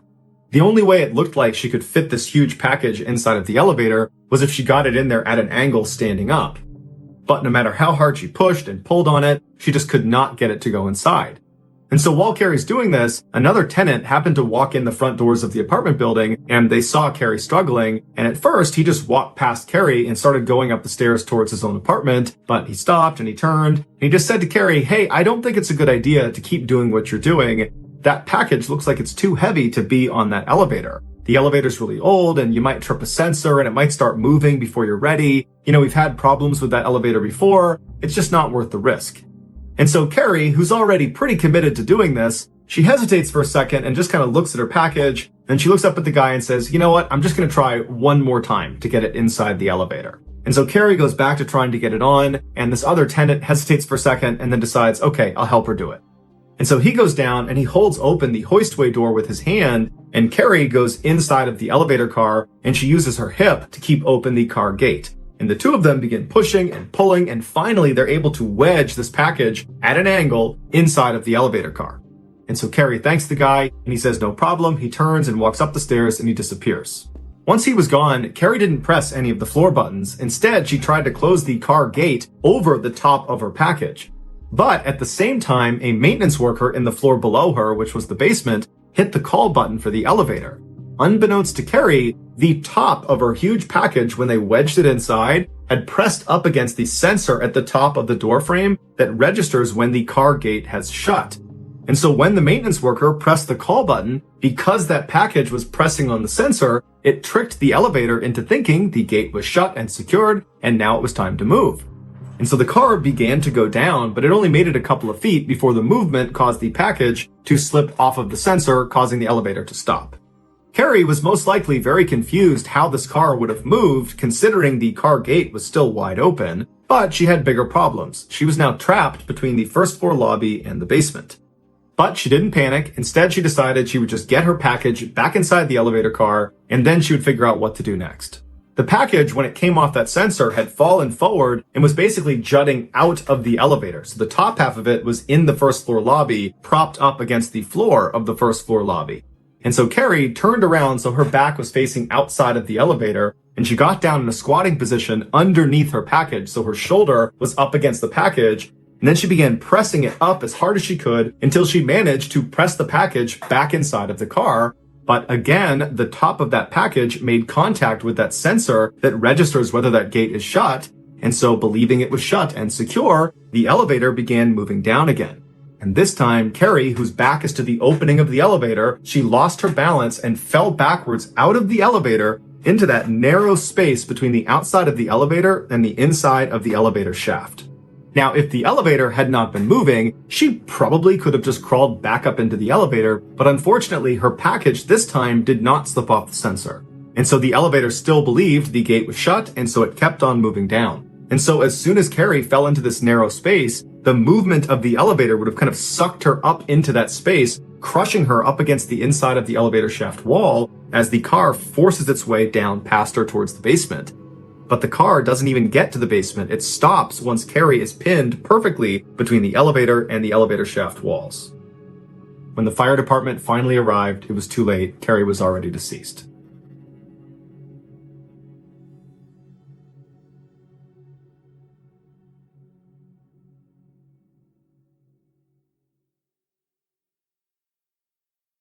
A quick note about our stories. They are all based on true events, but we sometimes use pseudonyms to protect the people involved, and some details are fictionalized for dramatic purposes. The MrBallen Podcast, Strange, Dark, and Mysterious Stories, is hosted and executive produced by me, Mr. Ballen. Our head of writing is Evan Allen. Our head of production is Zach Levitt. Produced by Jeremy Bone. Research and fact-checking by Shelley Shue, Samantha Van Hoos, Evan Beamer, Abigail Shumway, and Camille Callahan. Research and fact-checking supervision by Stephen Ear. Audio editing and post-produced by Whit Lacasio and Cole Lacasio. Additional audio editing by Jordan Stidham. Mixed and mastered by Brendan Kane. Production coordination by Samantha Collins. Production support by Antonio Manata and Delana Corley. Artwork by Jessica Clogston-Kiner. Theme song called Something Wicked by Ross Bugden. Thank you for listening to the MrBallen Podcast. If you enjoyed today's story and you're looking for more bone-chilling content, be sure to check out all of our studio's podcasts. There's this one, the MrBallen Podcast, as well as MrBallen's Medical Mysteries, Bedtime Stories, Wartime Stories, Run Fool, Redacted, Late Nights with Nexpo, and A Twist of History. All you have to do is search for Ballen Studios wherever you get your podcasts. To watch hundreds more stories just like this one, head over to our YouTube channel, which is just called Mr. Ballen. So that's going to do it. I really appreciate your support. Until next time, see ya.